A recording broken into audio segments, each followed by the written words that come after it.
everybody. We are live in the Technicolor, if you will. Um, got threads up, got the Facebook post.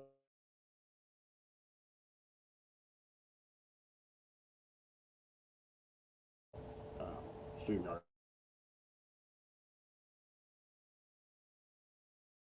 All right,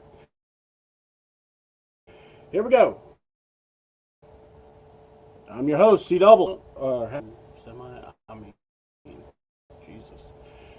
This is probably the biggest opening ever for DC as well as Marvel. Suck it, Supergirl. Anyway, with that being said, we're going to be having Ladarius come in a little bit later. So we're going to talk about SummerSlam Night 2. Night 1, as you know, was disappointment. Between SummerSlam, between the Money in the, or not Money, but between Hell in a Cell, and then you take the WWE Championship match. Made you feel like after watching it, you were like, it's taking forever. So we'll be talking about it. Obviously, your comments come on out. I understand my actually we're like from the trade deadline. I don't even know if the Braves have done anything. I mean, I know they did one move for a guy named Lance Thomas, but hopefully, we'll get a starting pitcher. But if not, it'll be interesting. That's all I'm gonna say. It will be interesting. But yeah, so, I know the Braves are. You know how this all. If you've been a Braves fan, you know, basically, you know that we're not really good at,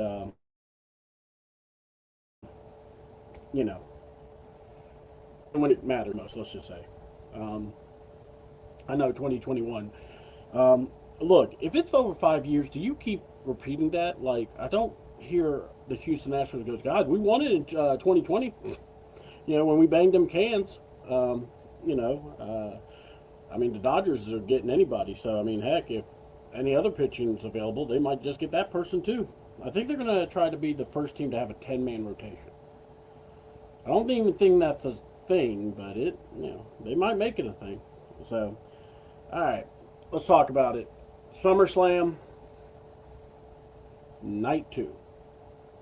Was it better, or do we deserve better? Why am I bringing it up this way? I will tell you why. We deserve better as fans. All right? If you follow this product, if you've been watching this product, if you're, you're watching it on Monday Night Raw, you're watching SmackDown, hell, if you're watching 3-hour SmackDown, first of all, I need you to get a psyche eval. We need to make sure you're okay. Make sure you get your chickens all sorted out. And then we can get you back on the right track. But yeah, I look at what we saw Night 1. I was very disappointed. So Night 2 should have been better. Thing I was kind of looking at was, first of all, how was the camera angles going to be? And why am I bringing this up? Because these guys did. First of all, this was probably the first time in quite a while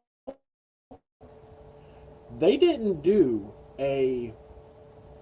bring a legend out and go, ladies and gentlemen, the gate, the world's largest gate, or a SummerSlam record. So hold on, we are a SummerSlam record, and guess what? We're going to have a host record, ladies and gentlemen. Wait a minute. Can you hear me? There he is. Brown. Yes, I can.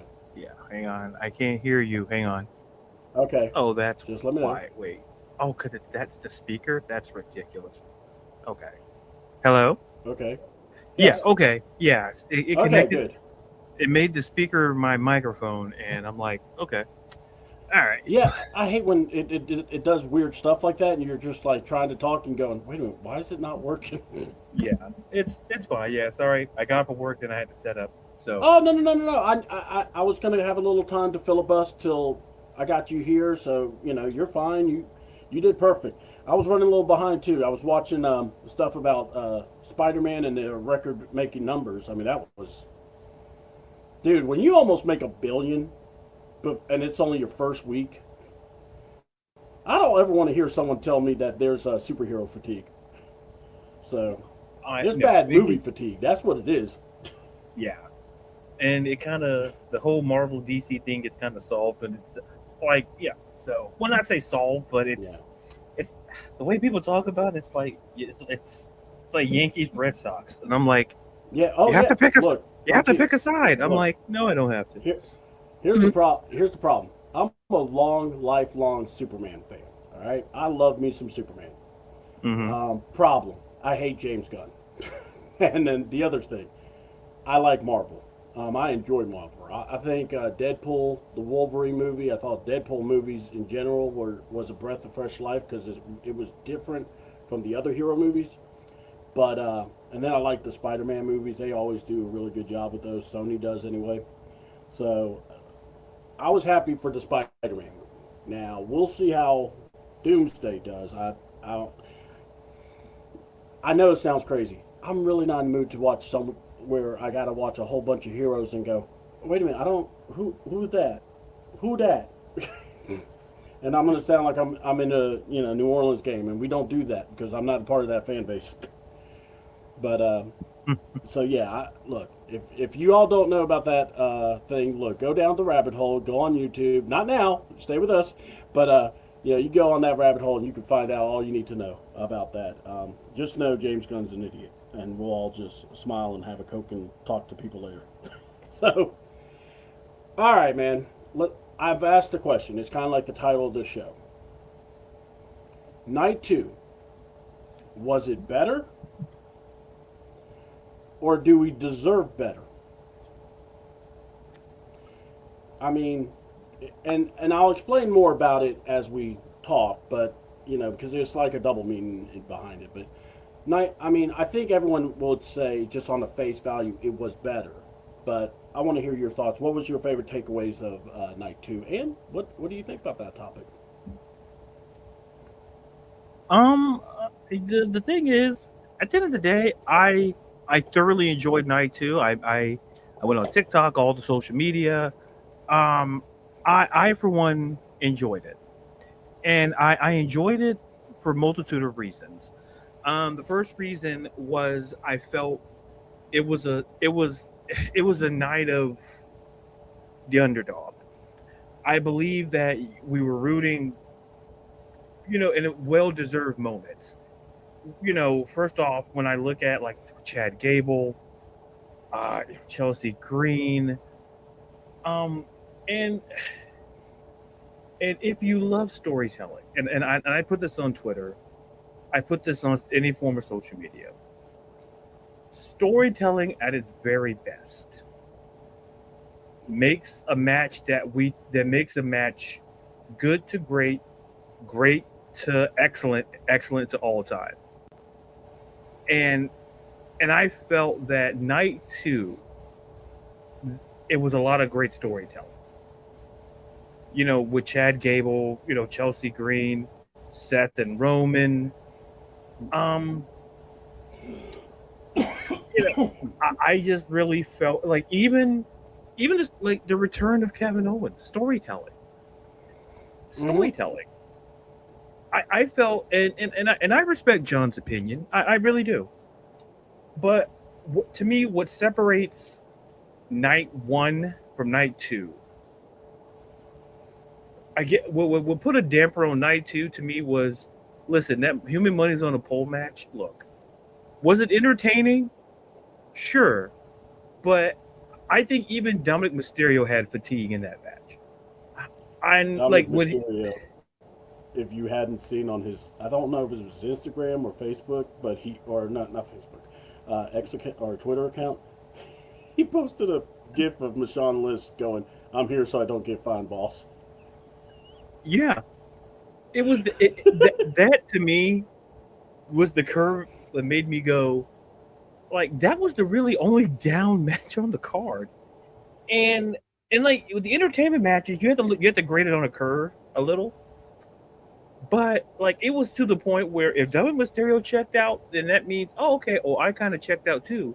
And to me, and people may not like this when I say it, but I think it's time that you're overexposing Danhausen to a certain degree.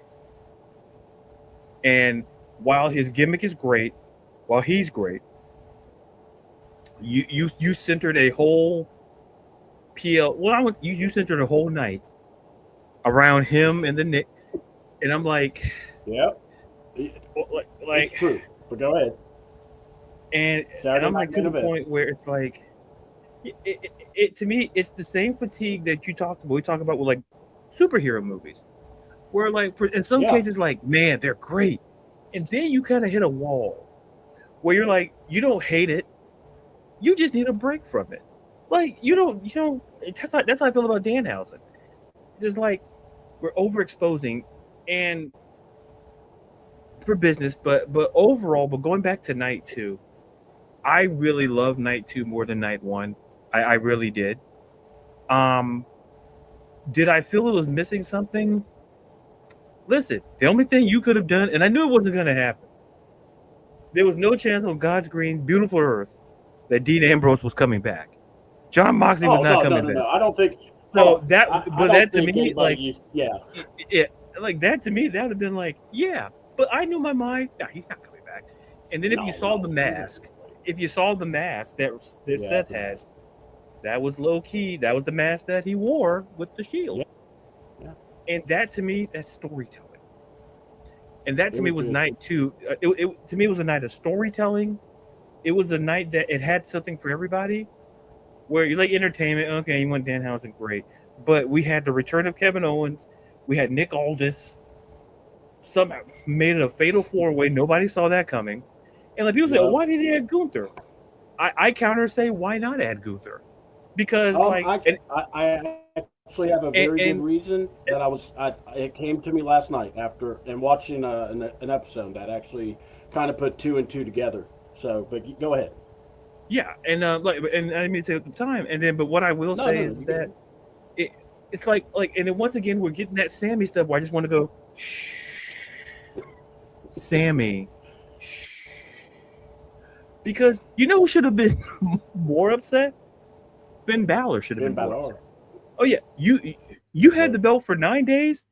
You know how many days that Finn Balor was the Universal Champion? You want to know how many days?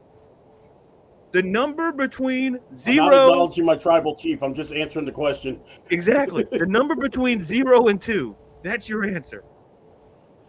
This man essentially lost a belt that he never lost because he got hurt. If anybody should be upset, Sammy, you held it 8 more days than that man did. At least you held the belt for a week, a little over a week more. If I felt bad for Finn Balor at this point with Sammy, I don't care because I'm like this.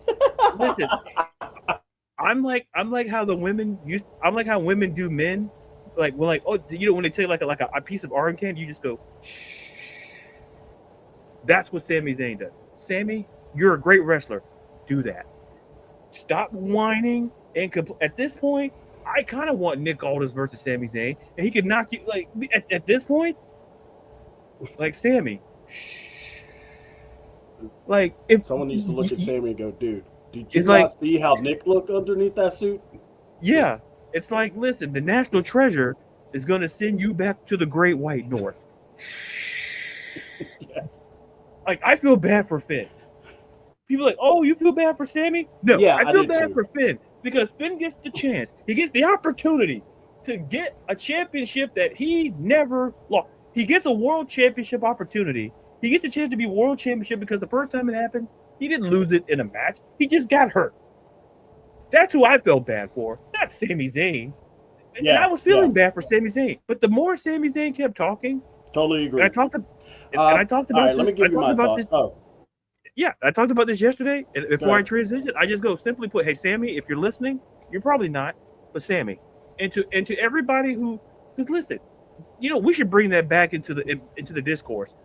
hey, if you look pretty, listen, this is for men and women. Okay, this is not. There's no gender. Listen, just sometimes We're you're not there to playing look favorites. good. You're there to look good. What? But then, well, let's talk about geo.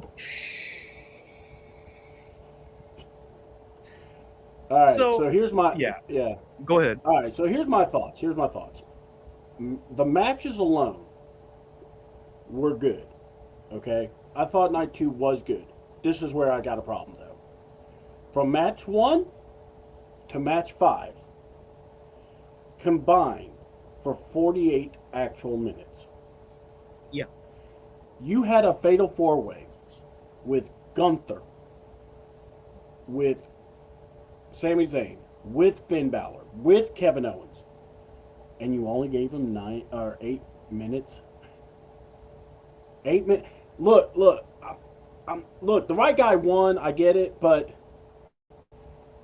and then Baron Trick. Okay, I probably can understand about 650. I think it was the women's ladder match. Look, I'm not gonna lie.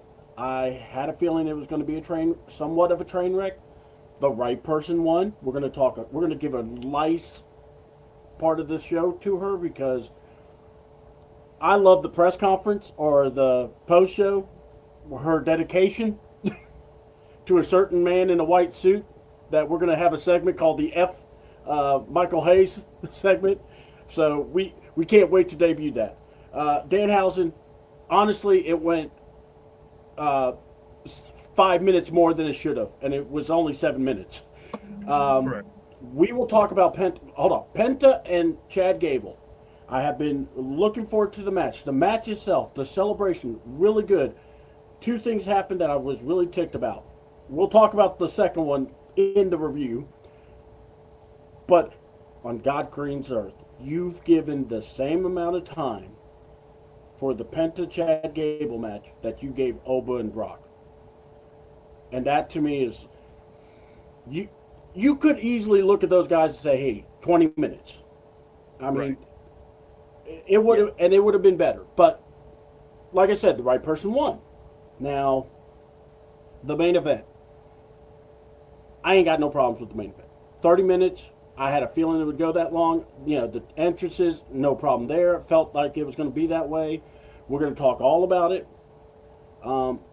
In a Roman Reigns match, you better just understand. The first 10 minutes, you're either going to do some slow wrestling or you're going to travel around the arena. They couldn't travel around the whole arena because there's a lot of tarped off seats, and they didn't want you seeing it. Because remember, nobody announced the gate. That's telling. They didn't want that information out. Normally, you get John Cena out there. We got 2 million people here. There's 30. We barely made enough people here. And the attendance is holy. I can't read that number. Holy guacamole. Dude, I didn't know you could go under 70,000 in 2 nights. What? I'm still on the mic? Oh, hell. Hi. Hi. Hello, my baby. Hello, my darling. Hey, to the people who drove by U.S. Bank, that number is 173,405. And they're still driving, so that number's going Let high. me tell you. You see this? Hey, let's get a wide shot. Look at that. All right. Look at that. So, Look at that Jeep Cherokee. Yeah. Okay. Go. Not too much of a wide shot. We don't want people to see the seats. The lack of seats. Hold on. It's like the Wizard, not the Wizard of Oz, but it was. I think it was probably the Spaceballs. It's like, put the curtain back. Put the curtain back. You see nothing. And by the way, folks, I don't care what anyone says. I am excited about Spaceballs too. Thank God. I have lived long enough to wait for this moment. But that's just Great moment with Facebook. And did you see the ovation that Rick Moranis got at was it Comic-Con? Well deserved. Yeah. Well deserved. You want to talk about that story? That and he left that at the be peak. still my heart. he at the peak of his career, he chose family. His wife, he chose Yeah, yeah. and not and it's a great story, and he's just a good dude. And the fact that when he came on that panel, um, with it, Bill Pullman and all those, it felt Josh Pate and like fans who dude, I can't wait. like if Mel Brooks, simply put to me, understands comedy, and I don't think it's hype. He's probably one of the 5 most integral people in the history of comedy. Yeah, it's a lost art now because you don't see people doing parodies anymore. Yeah, so this will be fun. This will be fun. He understand like Blazing. You could never do Blazing Saddles in this culture. Oh, you could never do that. But to those, I always tell someone that's a modern person. I always say, "Oh, you've never seen Blazing in the Saddle? You should see Blazing in the Saddle. You will love it." And I just tell them like that. I don't even tell them all this. I'm like, "No, go see it. Spend time and watch it. Go watch There's it. a lead. There's a yeah. Go watch it. A streaming device has it. Go watch it. Yes, like just enter it in, and you'll love it. Gene Wilder, my home. I love that one guy. I wish I can remember his name. I can never remember Madeline his name. Kahn, Harvey Korman. Yeah. It's like Cleveland Little. Yeah. Like that was. When you went, that was fun. That was Tom DeLuise. So good. Before he got fat. Yeah.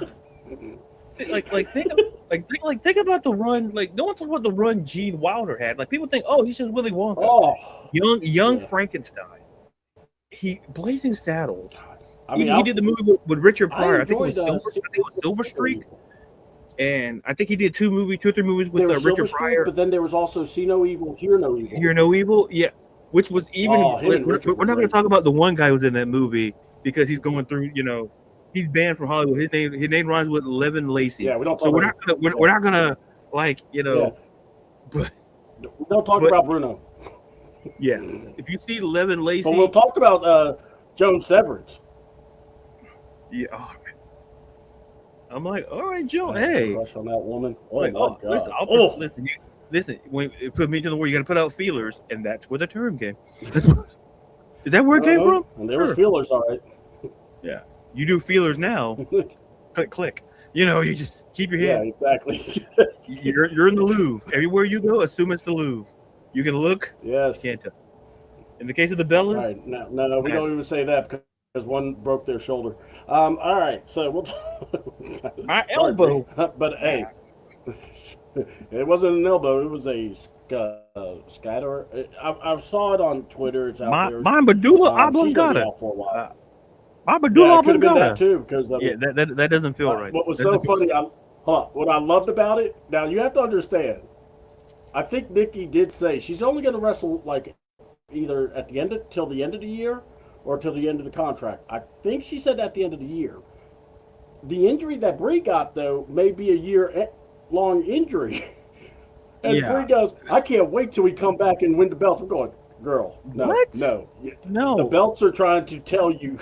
What I want to do is go, look, the tag team titles are so cursed. They did it in advance curse. They said, no, you two will never hold us. We're not doing this. You thought the Madden curse was bad? No. They took you out before you could even think about it. At least with the Madden curse, Madden curse, you played the season. The belt said, we're not going to give you a chance. Tag team belt said, Not around here, player. Not around here. It looked at Fatal Influence said, you know what? You've been through enough. We're going to take them out.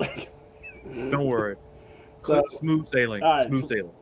I know. All right, let's talk about the first. We're going to just jump in. I mean, because like I said, I think in total, I think the Fatal 4-Way should have had more time.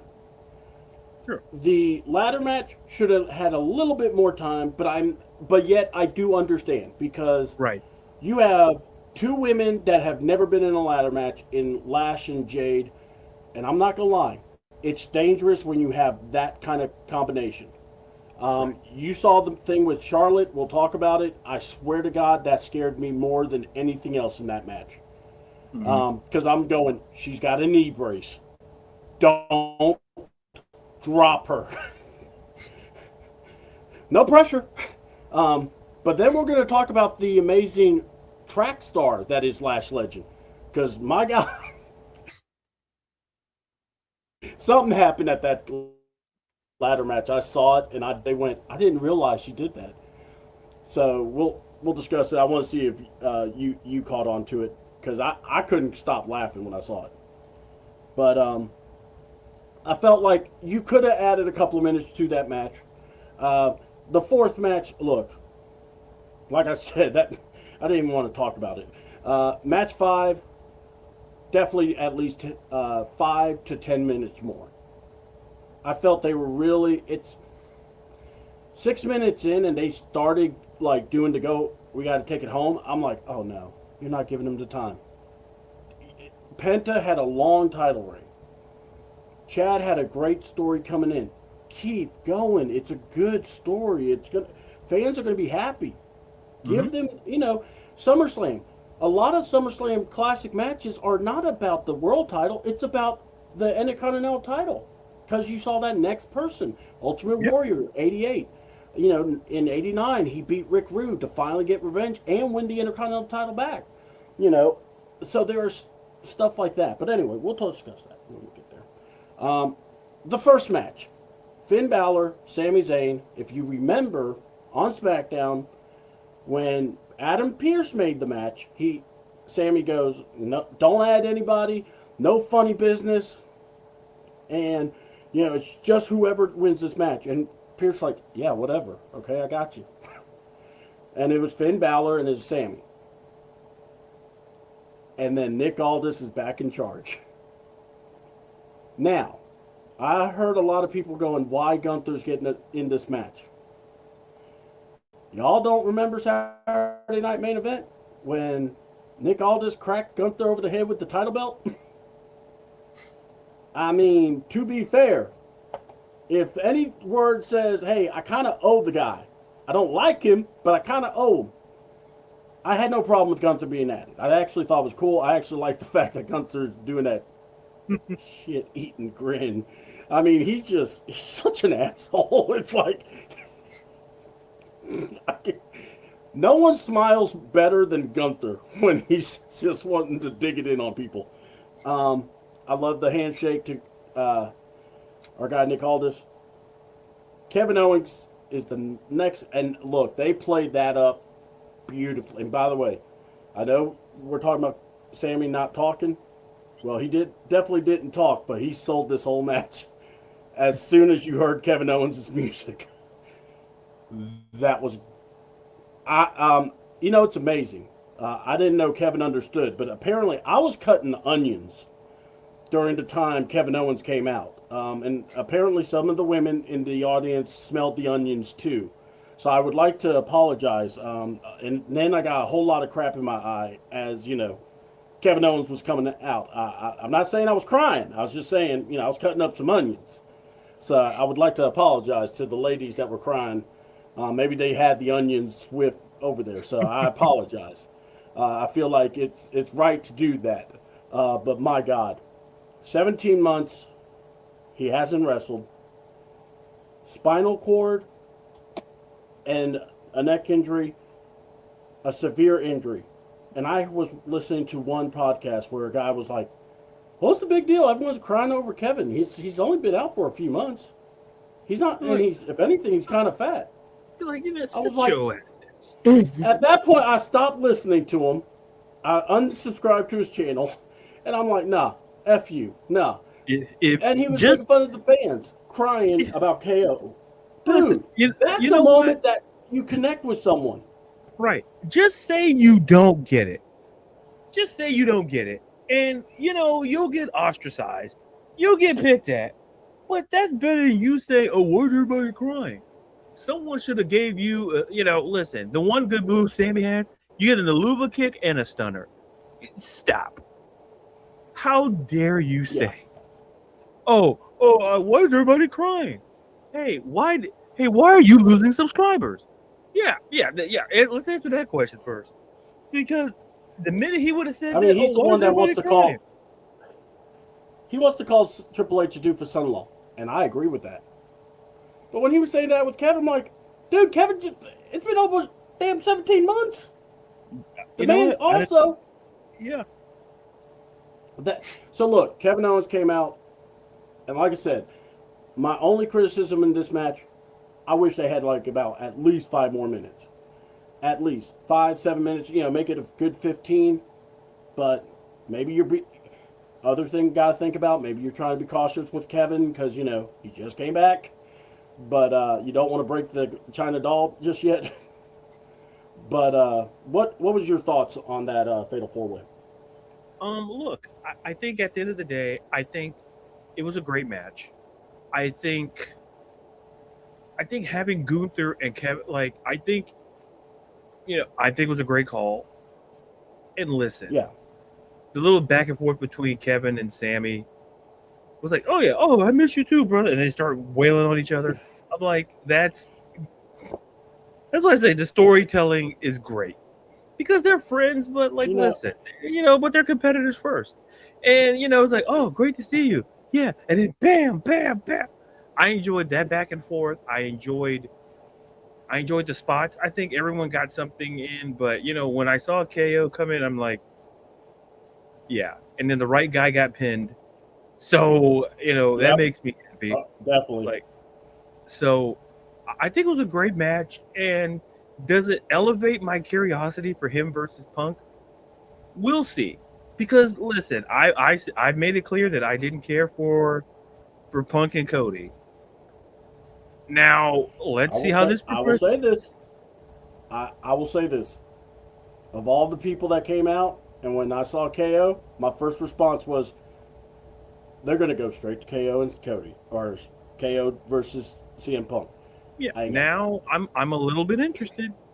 Mm-hmm. We'll see how. Starting probably tonight, we're gonna see. Kevin. However, night after Summer. So we'll see. I think it was a very good match, and now I'm just very curious to kind of see. I'm curious for KO and Punk, because KO. I'm just very curious to see what happens there. There is a history. Yeah, and so it piques the curiosity a bit. And I will say this: I'm intrigued to finally get a Gunther Finn Balor feud. 2020, we were robbed because there was going to be a match between those two for the UK title. And then the COVID hit. And then, we were not able to get that match. I want to see Gunther. I want to see Finn Balor. And, dear God, did Finn Balor add more abs? Because this man, it's almost like he's collecting them like, Dragon Ball Z eggs. It's like a wash. It's like a washboard. Like you can clean your shirts. Love that. You can clean your shirts on that man's stomach. Like you can play music. He walks into the. Hold on. I bet you the wife just looks at him and goes, "Just walk around shirtless. You're not allowed to wear shirts." Nope. Right. You know how much laundry that would save? She has the point. Like, listen, if I had abs like that, I would walk around shirtless all day. I live in Florida. I'm justified in doing it. Yeah. If I got them abs, listen, dude. If I had them abs, I live in Florida. I'll walk around shirtless. Like, yeah.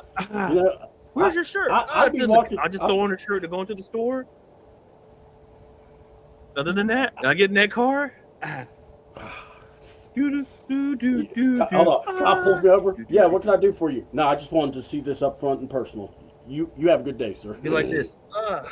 Let me just lean out my car here. Let me put my abdomen out. Oh, what's going on? Oh my. Oh, don't stare. Oh no. Bam.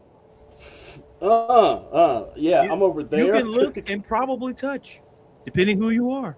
I mean, I don't discriminate. Yeah, equal opportunists. So I like the match. I thought Sammy being involved, the way Sammy was involved, I thought that was a high class way. With the story with him and Kevin. I mean, it's funny. Everybody was like, "Oh, well, Kevin will help Sammy to win the match." And in my head, I'm going, "Man, if we're really going to be honest, Kevin lives to screw over Sammy. I mean, this is almost, it's like a bigger brother always will, wanting to pull the pants down on the younger brother. You're gonna get abused. Sorry, it's just the way it is. It's a fact of life. You just got to get over it. Roman Reigns is gonna win, and Sami Zayn is gonna get screwed over by Kevin Owens. And ain't it's just that America? 'cause For you and me. Ain't that America? Song of the free, baby. Ain't There you that go. America? Oh, Sami Zayn think he's gonna win. Let me tell you, that's insane. Amen. Roman All right. Reigns, don't you have that disdain? Cause ain't that America? For you and sorry to the listen. You can't sue me, Cougar. You can't sue me. I didn't use your lyrics. No, he didn't. He did. I don't even think any of the lyrics matched up. So you're Let me tell you good. about Tony D'Angelo. That Uh-oh. son of a no, not this Tony D, the other one. No, now Great. this Tony D's pretty damn impressive. I kind of Right, say I'm like that. now, Yeah. like he could have saved his friend though. He could have saved Luca if he wanted to, because No. There was no saving Luca. I think that's what's hold on. I think that's what's clinched the title because Yeah. he's like, you can either win the NXT title and be the big man, or you can have Luca with you. And he looked at Luca, looked at the title, looked at Luca, looked at the title, said, "I'll take the title." yeah. In front of him, Stacks. I will take the title. You see, Stacks is like, listen, man, I'm good. Yeah, Luca, man, you're a lawyer. Oh, I quit the firm. You did what? Luca wasn't the smartest bulb in the bunch. So, all right, now let's talk about the U.S. title. The furry belt that. I'm surprised PETA didn't tweet out about that title. Yeah, look. I will say this: Baron Corbin better. I want him to either cut, shave, whatever you have to do, but I want him to make it into a wig so he can come out wearing it. That's like a crown. But anyway, what was your thoughts on the? I look amazing. You know what no, don't do it don't say it out loud because if he gets near Danhausen, he curses him. Next thing you know, he's wearing it. All right, so what was your thoughts with Baron Corbin and Trick Williams? I feel twofold. First of all, congrats to Baron. Congrats. Mm-hmm. But here's the problem. Baron just shows up, 2 weeks ago. Yeah. He gets a U.S. title match, and I'm like, no. But yet you have someone who is quite familiar with Trick, who's sitting at home. He ain't nowhere in the great state of Minnesota, and his name is Carmelo Hayes. I you're telling me a Wheatley's commercial too. You're telling me a guy who was first of all, he was a former United States champion. Yeah. And facing Trick Williams, there's a partner. Use this NXT stuff. This is the problem with I have. Use that NXT stuff because it actually works. Use that because at the end of the day, they were friends. And then what happened? Bitter enemies. Trick got a little bit bigger than Carmelo. And Trick, basically this is what happened. It's like I always use this analogy. I use the Commodore. I use groups. I use music groups. I'm like, I tell people, we know who Lionel Richie is. Can you name any other Commodore besides Lionel Richie? Now, for fans, we know besides Timberlake, we know the other members of that group. Yeah. The point I'm making here is you could have built on that. Trick could have built guess what? You had stuff right there. This is SummerSlam. This ain't no riggedy dink. You're not doing Starrcade. Okay? This is which by the way, you should bring back Starrcade, by the way. Consider it. But Starrcade's got a strike. Yeah, Bash at the beach. Let's have it at the beach. Like, hey, where's Bash at the beach? At the beach. Hey, where's Bash at the beach at? Iowa? What? Like in a cornfield? That's worse. North Dakota, the home of the bison. And wait, and there's bison on the card too? That's even worse. But to put a button on, my problem was that at some point, we should have got Carmelo. We should have got Trick. If you're going to put this feud, if you're going to give us a legitimate feud on a major PLE, this was the one to do it. No disrespect to Baron Corbin, but for him just to show up to the company, to rejoin the company, insert himself and gets a title match, I wouldn't be upset if there weren't any other options. But what, is Carmelo Hayes hurt? Is there something that we don't know about? Because he's pretty healthy. Like, listen, he's a married man, but still he's got to make money.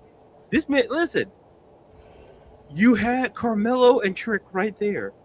Yeah. And so now, if you want to do a non-title feud with it, fine. But you could have had that as a title match because Carmelo wants to get back. You're telling me that in 2 weeks, Baron Corbin got that much heat with Trick Williams that, oh, great, you're in the title match? It seems that there's an issue with the U.S. title on both the men's and the women's side that is just very confusing. Oh, yeah. Very confusing. And once again, congrats to Baron. There'll be a rematch somewhere down the road. But will it be Sunday night main event in Atlanta? We don't know. Because I'm like, first of all, just Sunday night, like just I don't like the title of that. Like, oh, we're gonna change Saturday to Sunday night main event. You're just gonna cover up the word Sunday in front of Saturday like we're stupid. That's so janky. You know what? Here's what you do. Hey, man, how do we get Tuesday night football? Hey, just put Tuesday in front of the word Thursday. What? Just make a whole new graphic. It's like just make a whole new graphic. Just keep the T, but just change. You know what I'm going to do? You know what I'm going to say to that person? You know what I'm going to tell them? I'm telling them, get that there. Go spell out the word properly. And put a but going back just to put a button on it. Like the whole let's just cover up Sunday with Saturday. We're not going to fool them. Terrible. Listen, you go to the grocery store. Listen, we can take difference in the meat. We're not stupid. Hey, let's put the almost expired meat in the front. We're not stupid. We're not stupid because most people ain't gonna look at it like, oh man, this was $5.50 a pound. I'm not paying no $7.50 a pound for my beef. Yeah, there's a reason why it's $5.50 a pound. You might want to look at the date because true story. I ordered grapes. Hold on. You have to eat it. Go ahead. Yeah, you had to eat it right there. I ordered grapes. You know when those grapes were due to expire? The day I ordered it. That's so so I ordered something. I was craving because I like grapes, and so I'm like, oh yeah, let me get into these grapes. And so said, Darius, look at the expiration date, and sure enough, I look at the date, and I go, wait, so you're telling me this is due the day I bought them? That's how I kind of feel. I'm like, and it brings it back to this U.S. title match. It's kind of how I feel about this title match. So how long was Baron in the company? Yeah, 2 weeks. 2 weeks. And and he's a champion. So what about Carmelo? Oh, he's been here a while. What? So you're just gonna bypass the guy who's been in the company? You're gonna put Carmelo prime rib. You're gonna move his ass to the back and get expired Baron Corbin. Like, all due respect to Baron Corbin, but you better, great, give Baron a belt like he need. This is my fear now, because listen, I have no problem with Kevin Owens coming back and winning. I have zero problem there. But Baron Corbin comes back and beats Trick Williams. He ain't been in the company 2 weeks, and you got Carmelo Hayes. You throw him into a feud with Trick, and he wins the belt. Like my only complaint is that not that Baron won, it's that you better be giving us Trick and Carmelo somewhere down the road, because respectfully, if this was your chance to give us Carmelo and Trick, I don't care if it's like U.S. title, great. These two don't like each other. Yeah. Like the majority of the matches that we saw, like especially they don't like the other person. So you want to talk about that face and heel thing we talked about earlier? It becomes abundantly clear in that match who's the face and who's the heel. It's perspective. But with Baron, Baron's the heel. Is he though? Because a lot of people thought that Trick wasn't a great champion. So people think that Baron's the face. And I'm like, you know what? If it wasn't so cold here, it wasn't so cold if it wasn't so cold here in this 9-degree weather here in Minnesota, I'd walk up and leave. But yeah, my final thoughts is just like, look, it was a great match, but these mid-card belts, we got to have more direction, because it just feels like I understand, like there was no fatigue with Trick having that belt. I didn't sense any fatigue. If anything, he redesigned the belt. He has swagger. He's putting credibility on that belt. And here comes Baron Corbin with the furry ass belt. Like, what are we doing? It's like basically my point is good for Baron, but why? That's the summation. All right. Yeah. Well, one thing I will say this: Baron, I think, said it on one of his either Instagram or X, but he actually did say that he was pitching for a triple threat match with him, Mello, and Trick, because as he said, I attacked both. I didn't attack just one. Right. I don't know who Carmelo pissed off, or he may not be getting over, which is the dumbest thing I've ever heard. But anyway, right? I don't understand. I don't a different conversation. The work that man did in NXT, and also did with that U.S. title. Yeah. A few weeks before WrestleMania, mind you. This man has missed WrestleMania and SummerSlam. I was going to say. Just like Braun Breaker. Yeah. Like, I was going to say, hey, yeah. Yeah, go ahead. I'm sorry. Go ahead. Well, look, I don't like this. First of all, the match was not great. I'm going to go ahead and say it. There was a spot where it almost was like the ref had to yell at... By the way, this show, there was a lot of the cameras calling spots. Even in the main event happened. And there's a point, Yachty had to hurry up, get in position to whack him with... And Corbin's looking for him. Trick and the referee are talking about what they're going to have to eat so that they don't, trying to, distract each other so they don't see the kendo stick shot. Hits the kendo stick shot. And I swear to God, that kendo stick shot that he took was louder than the building when LA Knight came out. Because that's the only legit pop that I heard. That and KO. But, man, this place was quiet. And that's another bad thing. Especially when little Yachty was out there, and then of course Trick comes out, people singing to whoop that Trick, but it's like when you're in a half empty stadium, doesn't connect. And then, look, I'm not mad at Corbin winning. I'm mad at the creative because there's no reason why Carmelo should have been on the bench.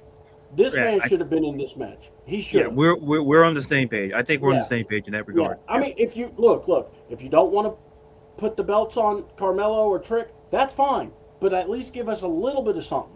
They don't even have to fight the whole match. Right. And eventually you're going to have to cross the bridge. But the other thing is,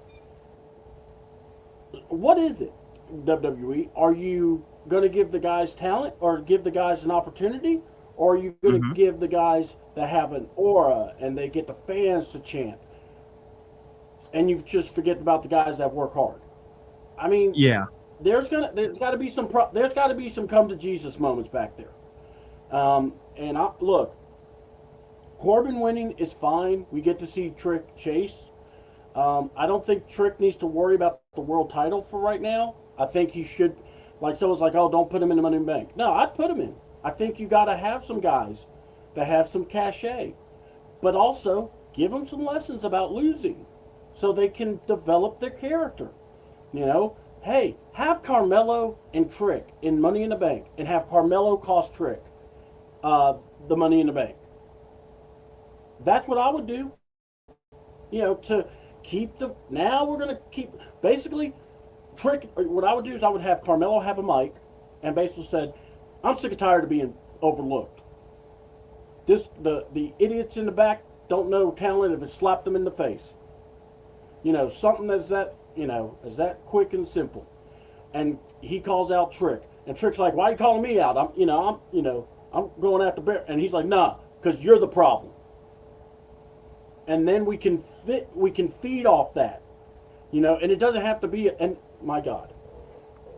Can we stop with the, by the way, I'm almost at the point now, if I'm getting booked for a PLE, I don't want to be on the PLE. I'm only going to get 10 minutes in a match because we got to have 20 minutes in a commercial? That's some bullshit. So, yeah, long story short, in this one, I think Trick, it's okay for him to lose, but I'm more pissed off because I saw Trick lose when Carmelo could have been a big part of a reason why he lost. I think once again, we're neglecting this.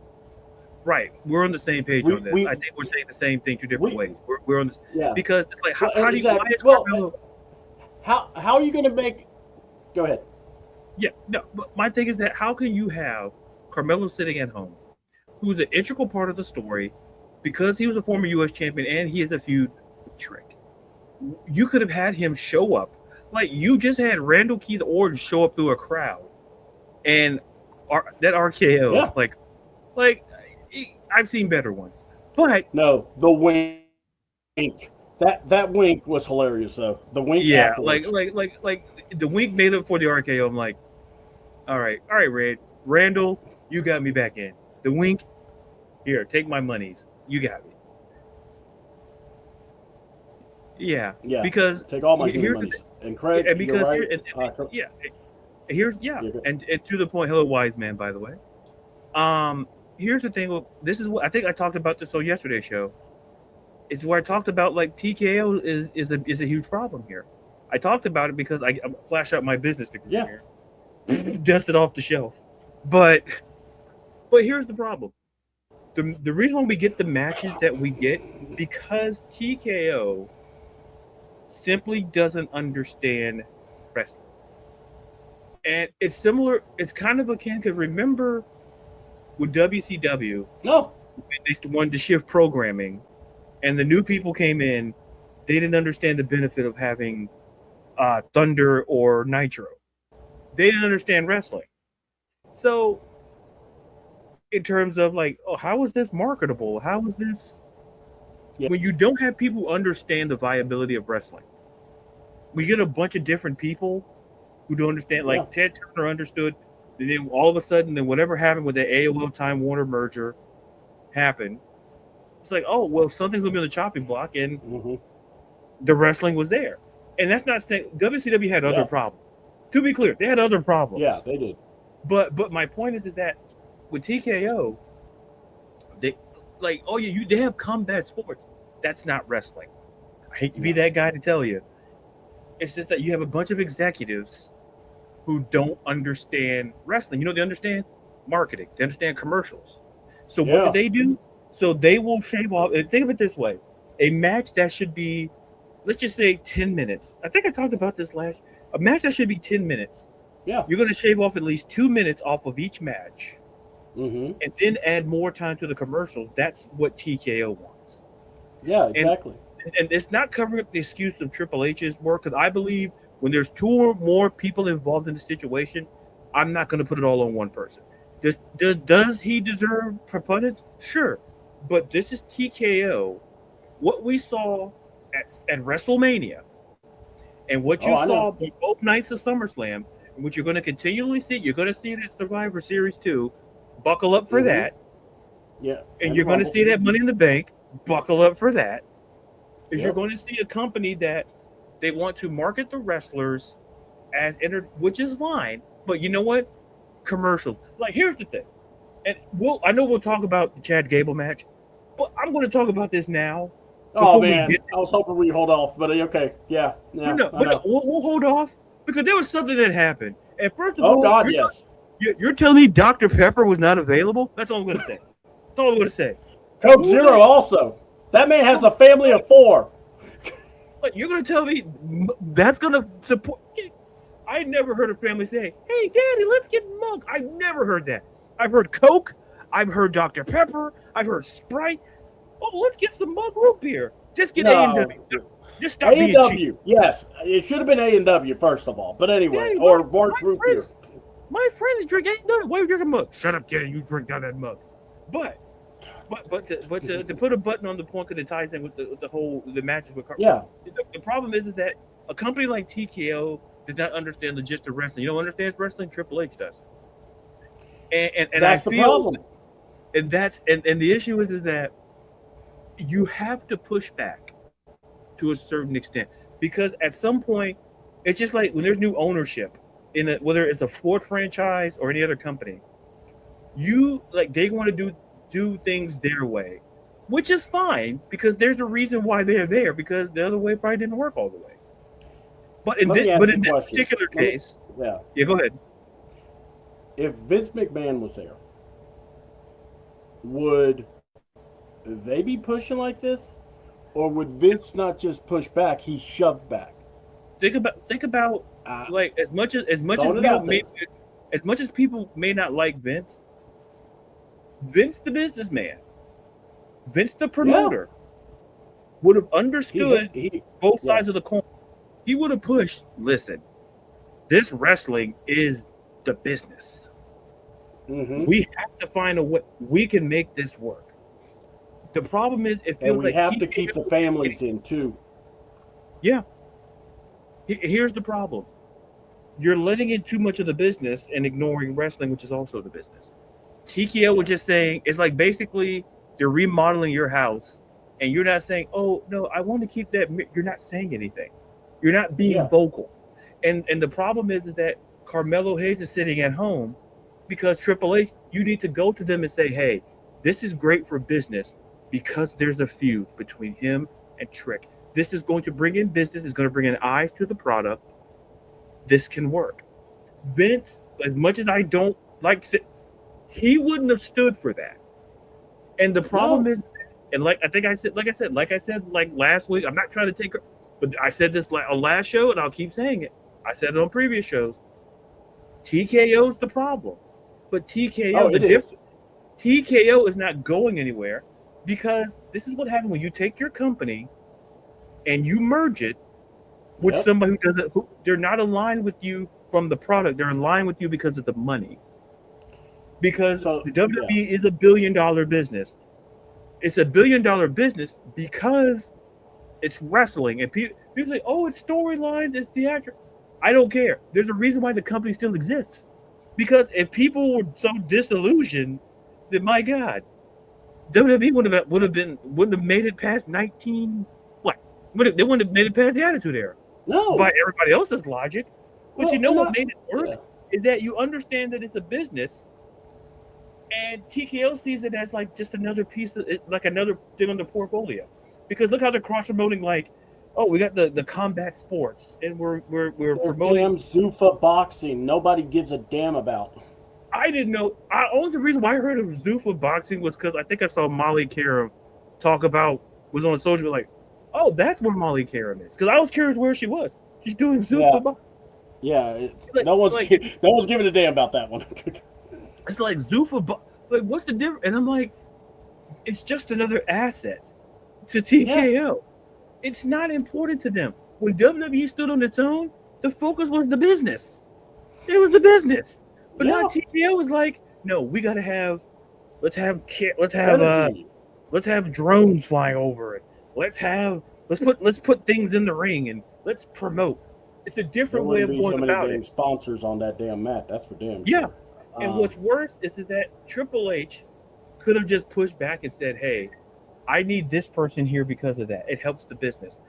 Defend the wrestling business to a certain extent because because it feels like this is more TKO booking based on what I've seen. We'll talk about another match that had the same problem, but to put a button on the car, I'm sorry, to put a button on that ties into the point where Carmelo Hayes is business. Like these wrestlers should be seen as business. Why in the world was Carmelo sitting from a pure wrestling standpoint? Forget the business stuff.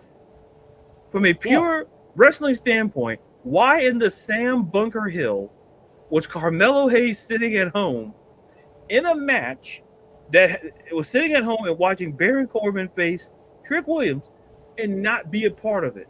Because whatever little like the spot, I'm like, I'm done. Because now you're just basically, oh, here comes Corbin, end of days. I'm like, that was horrible. Like, it was horrible. And you could have done this so smoothly. Yeah. Like, you could have had Yachty messing with the referee. Carmelo comes up with the chair. He's aiming for Corbin. Corbin moves, and he nails Trick. And Trick sees him like, you betrayed me, when we all know Trick cost Melo for his title at WrestleMania, before WrestleMania. Now, Melo has cost Trick, and to the point, Melo could play it like, you don't know who I was shooting for. Maybe I was going for Baron. Maybe I was going for Trick. There you go. And see, and that's a storyline that would continue, that you could actually carry over. And that's how, that's what you go to. Yeah. And it's like, okay, they had too many multi-person matches, run-ins, and additions. Is that a good answer? No. Was it the right choice? Probably not. But I would bet money. Yeah, absolutely. The problem is that, like, the problem is that, the run-ins. It's like at some point, we'll talk about it, but we gotta chill. Yeah. I think here's the thing: we got to remember, Roman and Seth didn't need to run it, so that was a good thing. But what I'm saying with this U.S. title, with the way Melo has been treated, it would have been good to have Melo come in. The key word is good hold for on. business. He hadn't been on the show for 2 weeks. True. So then it's like he comes back, and it's like a shock. So that's what I'm saying. It's just something small that could really get the crowd energized, and we didn't get it. But let's go. Look, once again, it's business. Yeah. And Hunter has to push back on some of it. Be like, hey, look, if Hunter is serious, him and that damn writing crew need to write some better stories. I'm not gonna absolve Triple H. I do agree with you about the format with TKO. Going to a show, I will tell you, they chop up the flow like you wouldn't believe. It's hard to watch. I'm watching Netflix on my phone, and what they would do, someone comes out, like Jey Uso, everyone's eating. All right, they go to commercial, everything's shut down. It goes dark. And then they do a countdown because they see the clock's about to, they're about to come back on. Lights come on, the music's going, and Jay just gets in the ring after being cold for a little bit. It was stupid, and it was that was the whole show. At one point, Natalya and Maxine Dupree were wrestling. This is the match where Maxine became a plank. Shout out to Johnny Gargano. And the lights go out. They actually were on the floor waiting for the lights to come back on. That's TKO. That's exactly. This so is the I point I'm making. understand. They don't understand wrestling. No. This is the problem I say. It's like when someone buys a football team and they don't understand football. It's like, oh, I agree that here's the problem. Here's what you easily could have done. And here's the thing. The one thing that comes to the top of my head, you could have moved Tiffany Stratton out of that ladder match, put in JC Jane, Get Tiffany Stratton face Julia or somebody, because the problem is that when I was told, it was told that Charlotte and Jade are going to fight on SmackDown. That's respectfully, that's more of a SummerSlam match than that. Like, listen, we got to Look, this is TKO. We'll talk about the women's match because we're about to get into that women's little lag here. So well, let's go to that we'll because and now I'm thinking about that. Go ahead. I'm gonna drink my water. Yeah. Yeah. Well, I'll tell you. You want to know what match you could have cut off? Danhausen and Dominic. Right. And Dominic wouldn't have been mad. He probably would have been like, "Could you please cut this match?" Could you anyway. check in?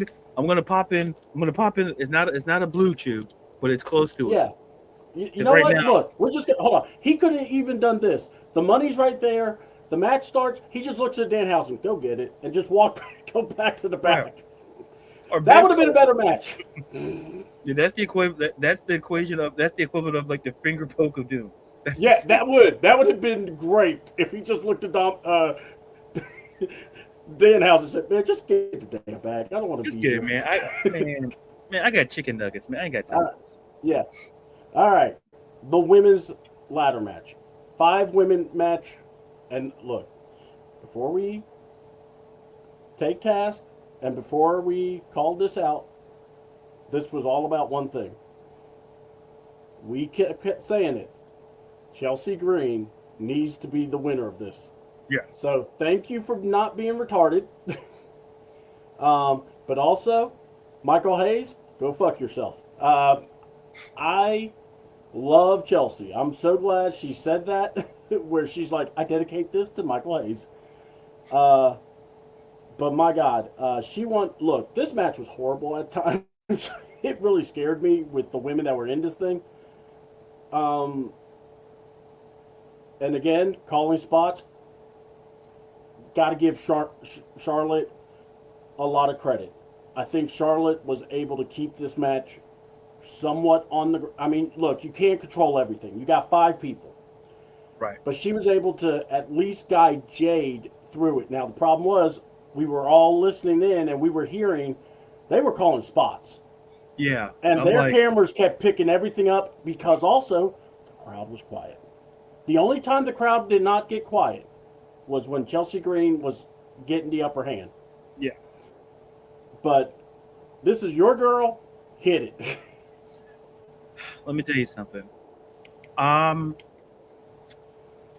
was so happy for Chelsea Green.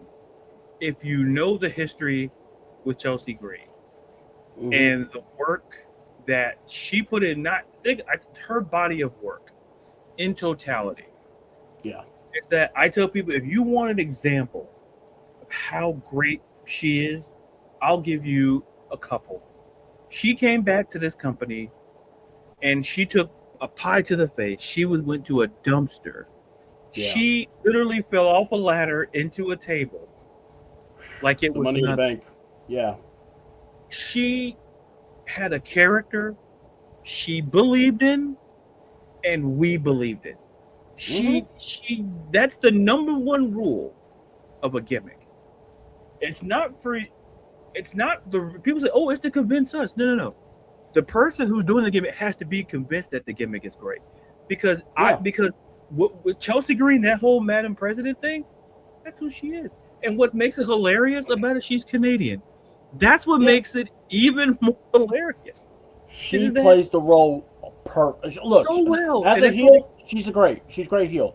Right. She could. It is like nobody put together. Like, wait a minute, she's Canadian. She did her job because you didn't think about it. Like, wait a minute, how can she be part? Exactly. And quadruple crown too. Think about it. She's won the women's tag, won the US, won the WWE title, and she mixed tag team champion with Ethan Page. Yeah, she's got herself a little Grand Slam, a little Loki, like AAA. She's crossed the. That's the point. She was the ladder match. Like, oh, what is it? 5-star? No, because you could hear the spots. And I was definitely scared when I saw the pick, and I'm like, oh, That's no. Charlotte, no, Charlotte. Charlotte, you're a first ballot Hall of Famer. You don't have to do this. I Like saw you her have up nothing. there. I became a dad all of a sudden. I'm like, no, don't drop her, don't drop her. Listen, I'm not a dad. I'm like the uncle. I'm like, get down. I'm like, somebody do stuff. And it's like, I want to get in the ring and be like, no, stop. It to me, and the thing is, what made it work is that like Charlotte Flair deserves credit because there were two green people in that match when it came to so and that's 40% of the people in that match had no idea. And like you mentioned earlier, it was Jade and no idea. Lash, I give Lash a little credit because she did. I believe she was in one, and it was the NXT one. She was the NXT was the North American title. North American.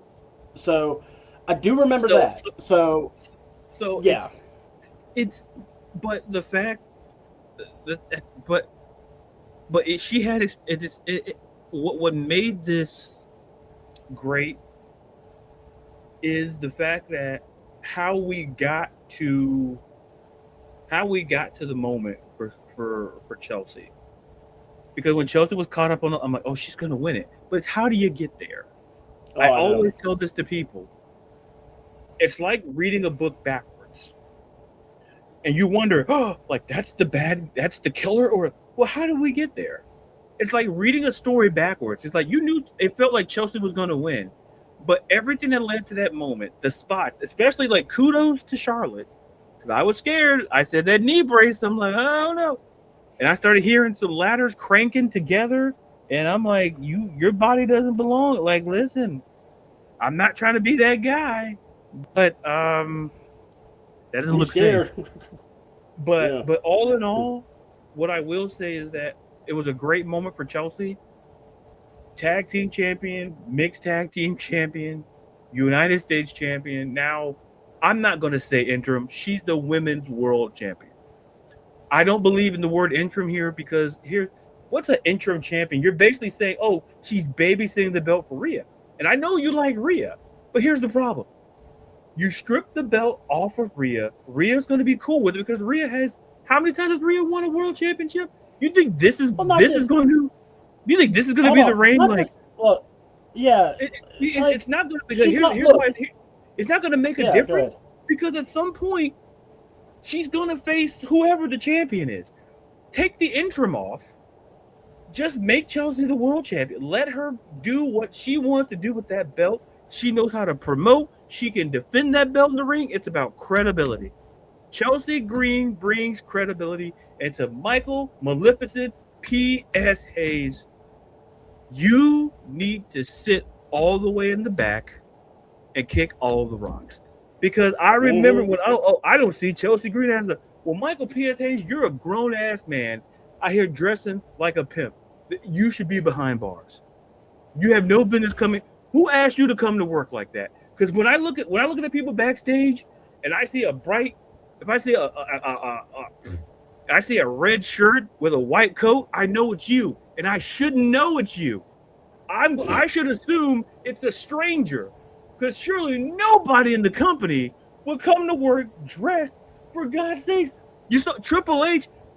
Did you see Triple H in a tie? The man didn't wear a tie. Your ass is coming out here dressing like you got a date. Like your ass is going to the 50s diner. You taking some woman out. No. And you have the nerve to sit on a camera and you're going to tell me that you made it to Chelsea Green is trash? Sit down. This is what I say. I just want people to admit, I'm bringing this mic close. I just want people to admit you don't know.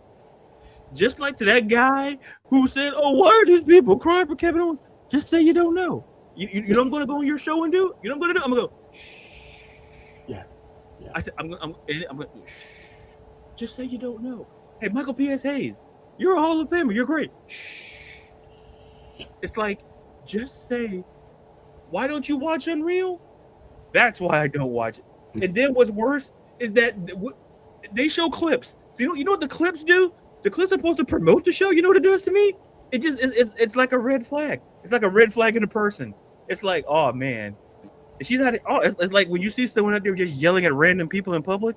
That's your red flag. Like maybe we shouldn't go on a second date. Hell, there shouldn't be a first date. You know, if she's When I saw that writing room, random ass people, yeah, she's probably going to cuss you out. when I saw the writing room and they didn't know who was who in the women's division, what's her name? What? These are people you work with every day. Imagine walking around the office and your ass runs into somebody. Hey, you. That's basically what that was. You. I mean, Pro tip. Know the people you work with. I'm not saying you have to hang out with them. I'm not saying you have to go out with them. But for God's sakes, have some decency. You run into them every day. Learn the names. Because when I saw that clip of when they're sitting in the room, and I forgot who it was.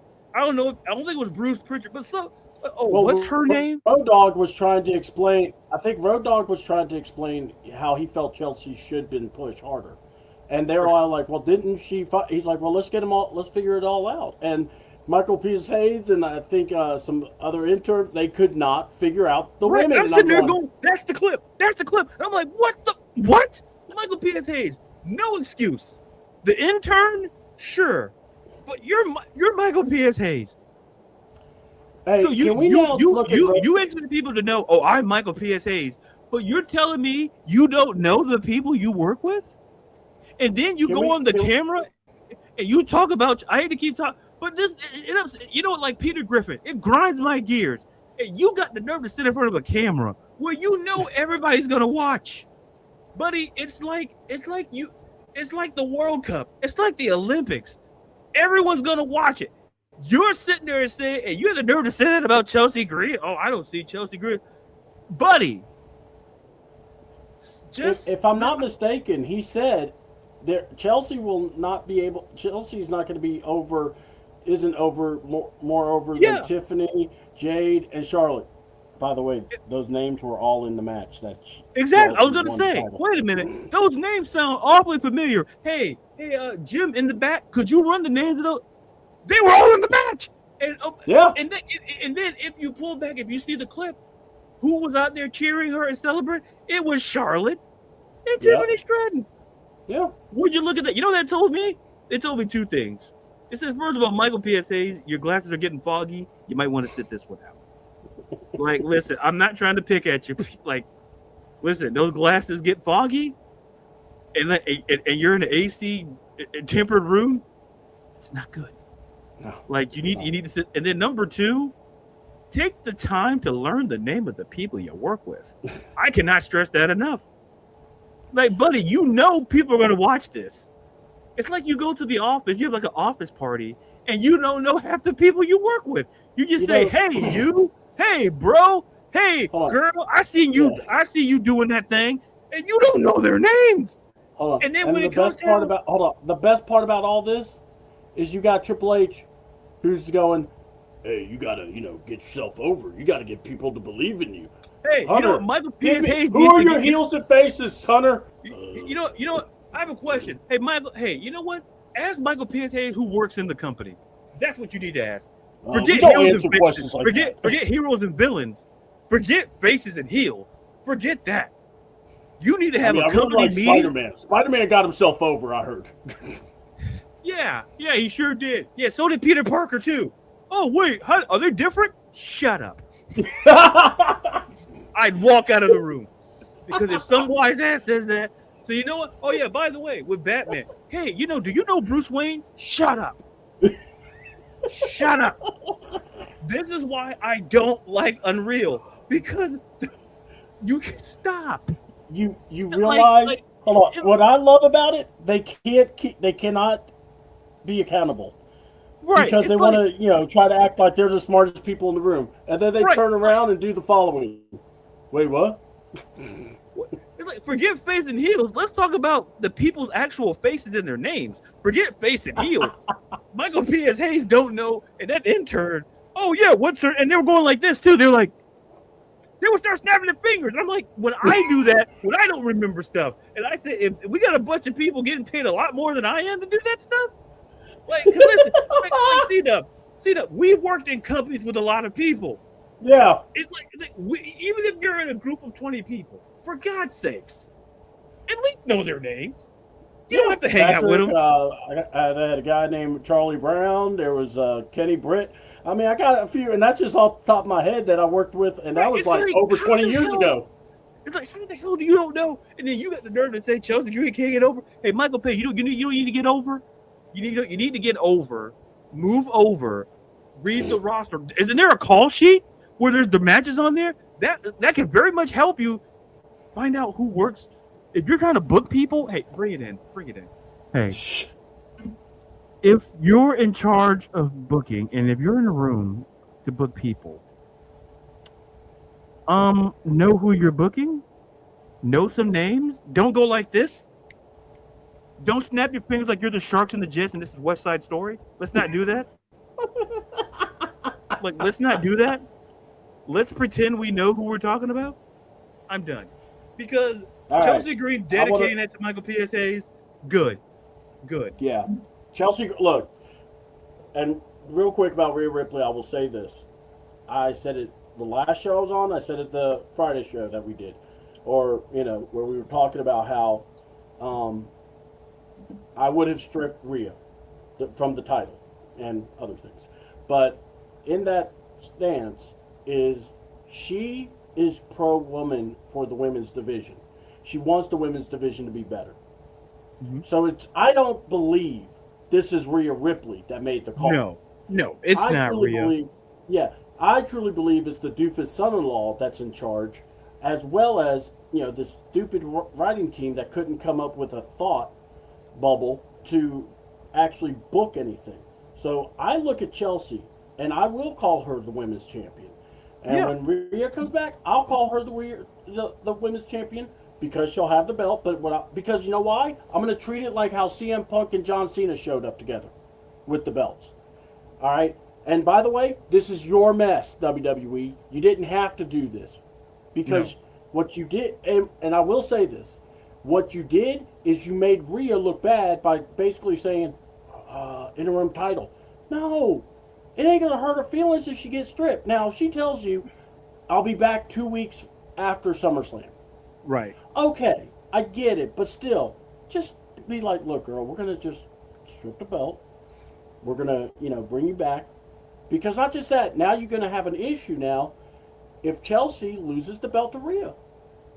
Now, me personally, I don't think anyone should be upset. I don't think Rhea's going to lose fans.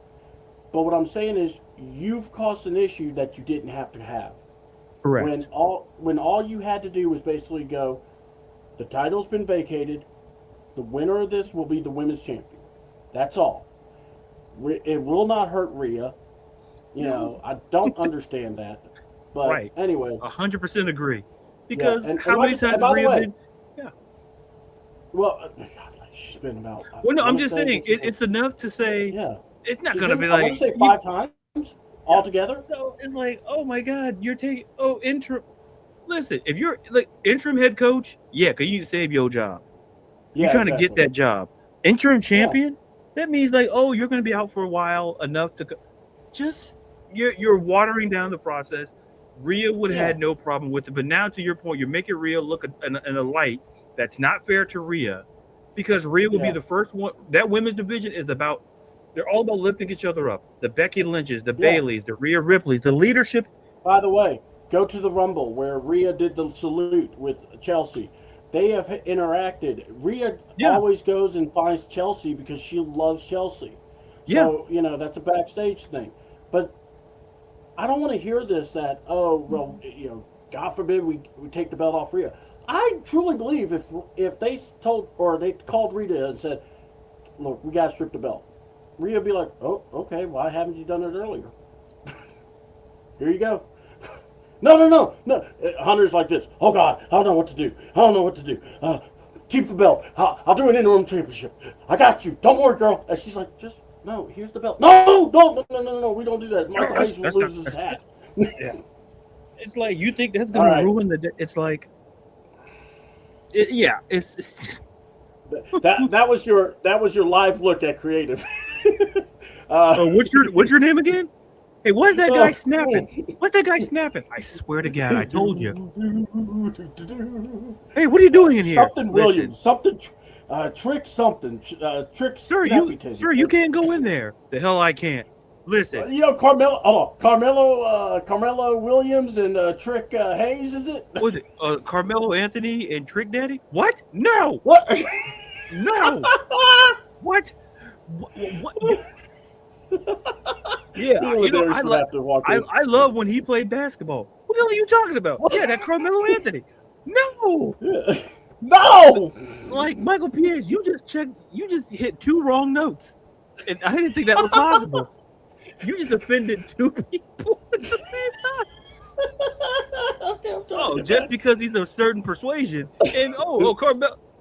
So Trick. Well, he got that name from. I heard back in the day, someone said my granddaughter said something about Trick Daddy. No. Or Royce Henry or Mark Keys. What? Mark Keys. Keys. Alicia Keys. What? No. Royce Clayton. That should be a baseball player. The hell is wrong with? Who was it? Yeah, Royce Clayton. That's a baseball player. You. Alicia Keys. I swear to God. I swear. You know what? You know what? Royce Clayton at this point is better than what you're doing. It's like, you know what? I'm glad you got the Royce part right. Yeah, thank God. Jesus Christ. Powerhouse Keys. What? Keys. Piano keys. You know what? We're done. We're done. We need to go. Guitar keys. Yeah. Guitars don't have keys. They have strings. The hell is wrong with you? Oh, okay. Where was your it? theme? Oh, Literally shit. was We got. piano. You know what? Hey, All why right. don't you watch Unreal? Yeah. I will say this: if Dominic Mysterio, first of all, look, a SummerSlam check must be nice. All right, let's call it what it is. Yeah, it's a All good right? check. So if you're getting a check, you should be happy. I get it. Yeah, But Dominic Mysterio, I would have been more proud of you if you just came out, you showed up, Danhausen comes out, and you just let him climb up and take the bag. Bro, That would have been great. I'm telling you, he does the finger poke of doom, but the finger poke of the Hold on, you are cursed. And yeah. Oh, you got me. You even better. Just grab the wrong side. Yeah. Oh. You know. It's like this. Oh no. Oh. Or he taps when. Oh yeah. Oh, goes like this. No. What? Oh, everyone's like, "What's Dominic doing?" Yeah, that's how I feel right now watching this match. We all feel dead inside. What's Dominic doing? He's saving us. He's the hero that we need. Nobody asked this. Like, hey, you know what? Hey, creative, which one of you geniuses said, hey, Danhausen and Mysterio? Oh, great. How can we make it better? Let's put huge monies on a poll. And then here's the part that pisses me off. Here's the part, here's the thing. I assume we're not going to no deep analysis here, all right? Listen, we ain't covering, No, there's no deep analysis for it. We're not covering, Bret Hart and Steve. We're not covering that SummerSlam match. No, we're not covering that. We're covering this. No. Let me tell you something. I'd rather cover the finger poke of doom. Yeah, right. Because here's the thing. Oh, he wins. Oh, what's in the? He hands Joe Hendry money. I'm done. And then did you see where he handed money to Nick Khan's kid? I'm like, what in the insider trick? It's like, my guy. Where's Adam Schefter? I need someone to report about this. Right. And then, let's get Adam Schefter because he's Mr. Credibility. Let's get him in here. Let's get all the. Hold on. Whatever you do, don't ask for Bubba or Tommy Dreamer. They're too busy smiling the whole time. Yeah. Listen, I got to say We're getting paid. I got to say this.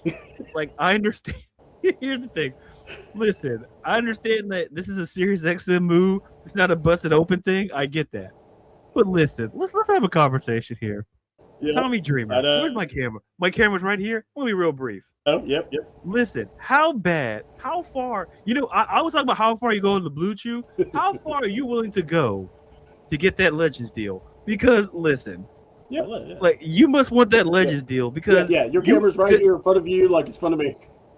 It's like you out here say when you said that Danhausen Joe Hendry concert, it reminded you of. I'm like, no, you know what it should have reminded you of? Of leaving. That's what it should have reminded you of. Because I go to a concert and I see, buddy, you know what you paid for? You paid for Milli Vanilli and the gobbledygooker. That's what you paid for.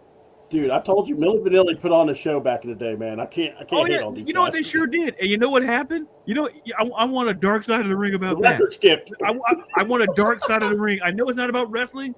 A dark side of the ring about Milli Vanilli, and then next thing you know, the guy we hired, girl, you know it, girl, you know it, and then everyone's panicking. Girl, you know it, girl, you know it, and like, oh my god, hey, that part doesn't repeat. He got fired, and them Grammy. Oh, here, take the Grammy back. The Grammy's like, we don't want it. It's tainted. You want to talk about cursed? That Grammy is cursed. You want to know why it's cursed? You know, look, because of the fact of do a dark side of the ring of that. I mean, there was a thing called Behind the Music of Milli Vanilli. I've seen it. It's amazing. Listen, I've seen it too. And it should have did better. Like, find the guy who screwed up the one job he had. Like, hey, let's use a record player? It's the 80s. You're telling me you couldn't use a... That's how you got caught. Girl, you know it's girl. And girl, I believe it was a Dance MTV. It was MTV Dance Tour, World Tour.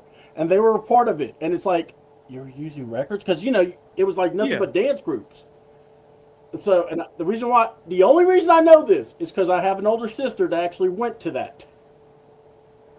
Man, don't judge me. You know what? I did not go to that concert. How'd you get caught? You got caught on a tour. That's even worse. People saw you. Girl, you know it. Hey, you're like this. Hey, girl, you know it's true. And then, girl, you know it. Oh, son of a. And they shut down the show. Milli Vanilli will not be. Yes, they did. Ladies and gentlemen. What was so great?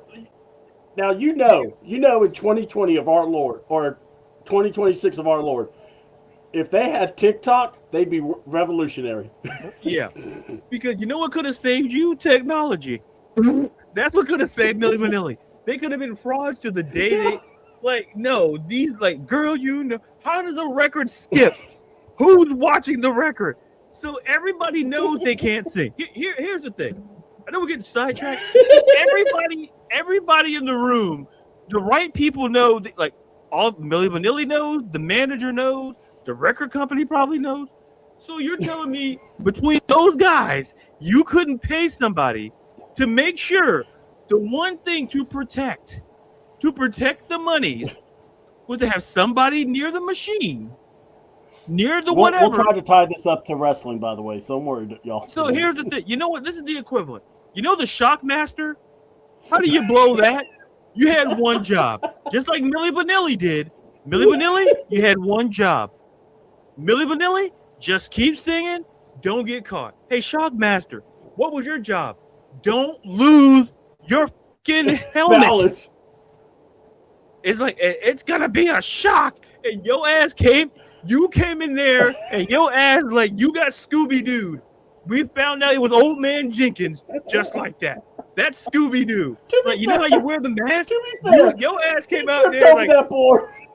It's like who the hell put a cord? Like you're telling me you couldn't put that cord? Like back, you know what I would do if I had a cord? They put the board around his legs, and he had the mask, so he couldn't see it. Nobody could have had no masking tape to tape the damn cord to the floor. Here comes his ass.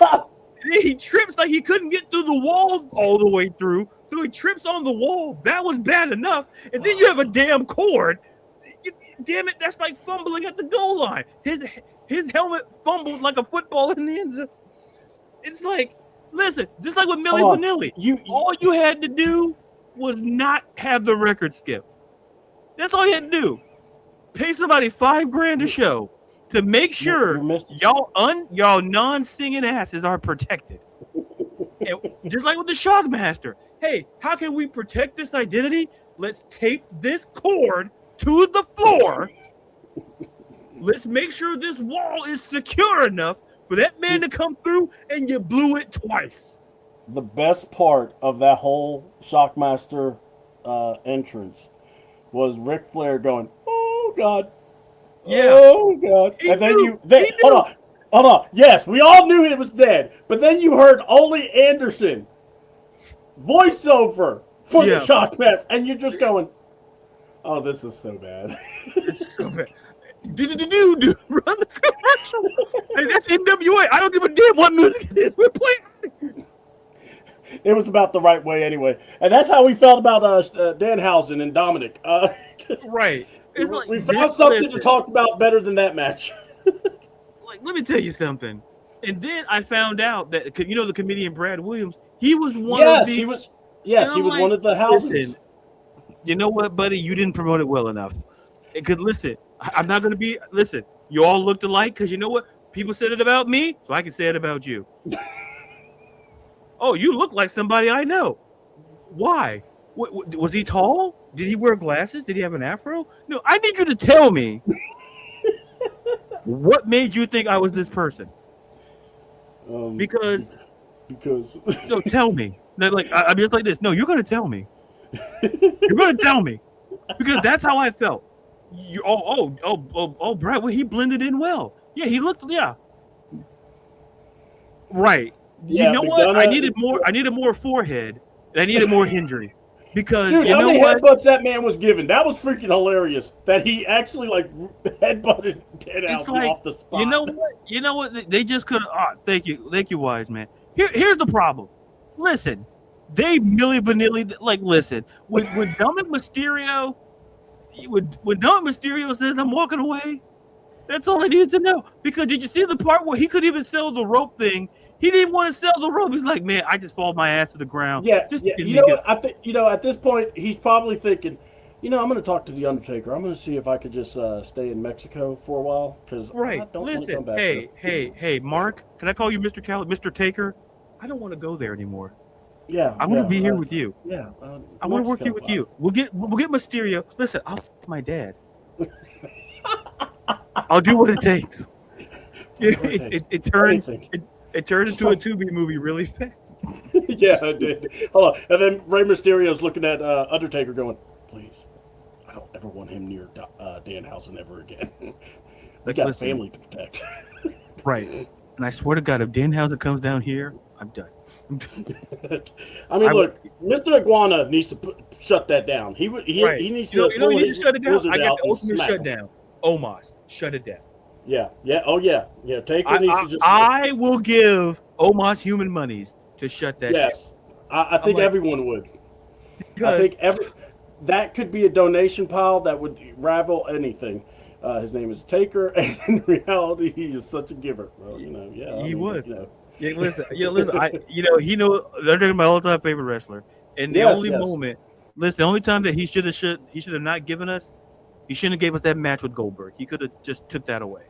Like Bruno, we don't talk about it. We don't talk about it. You know what? Listen, that's one time. See, all that match did was just solidify what Bret Hart's been saying all those years. Here we go. Goldberg, yeah, I have a theory. Listen, who put the Goldberg speech? It was Bret Hart. It was Bret Hart. We all know that was like an easy thing to answer. Oh no! Oh, Bill Goldberg's not gonna speak on my watch, eh? Yeah. Hey, Goldberg. All right, guys, we're gonna let Goldberg give a retirement speech, and you see Bret coming into the office. No, he doesn't. he pulls a Randy Orton and he puts a sharpshooter on Goldberg and shuts it down.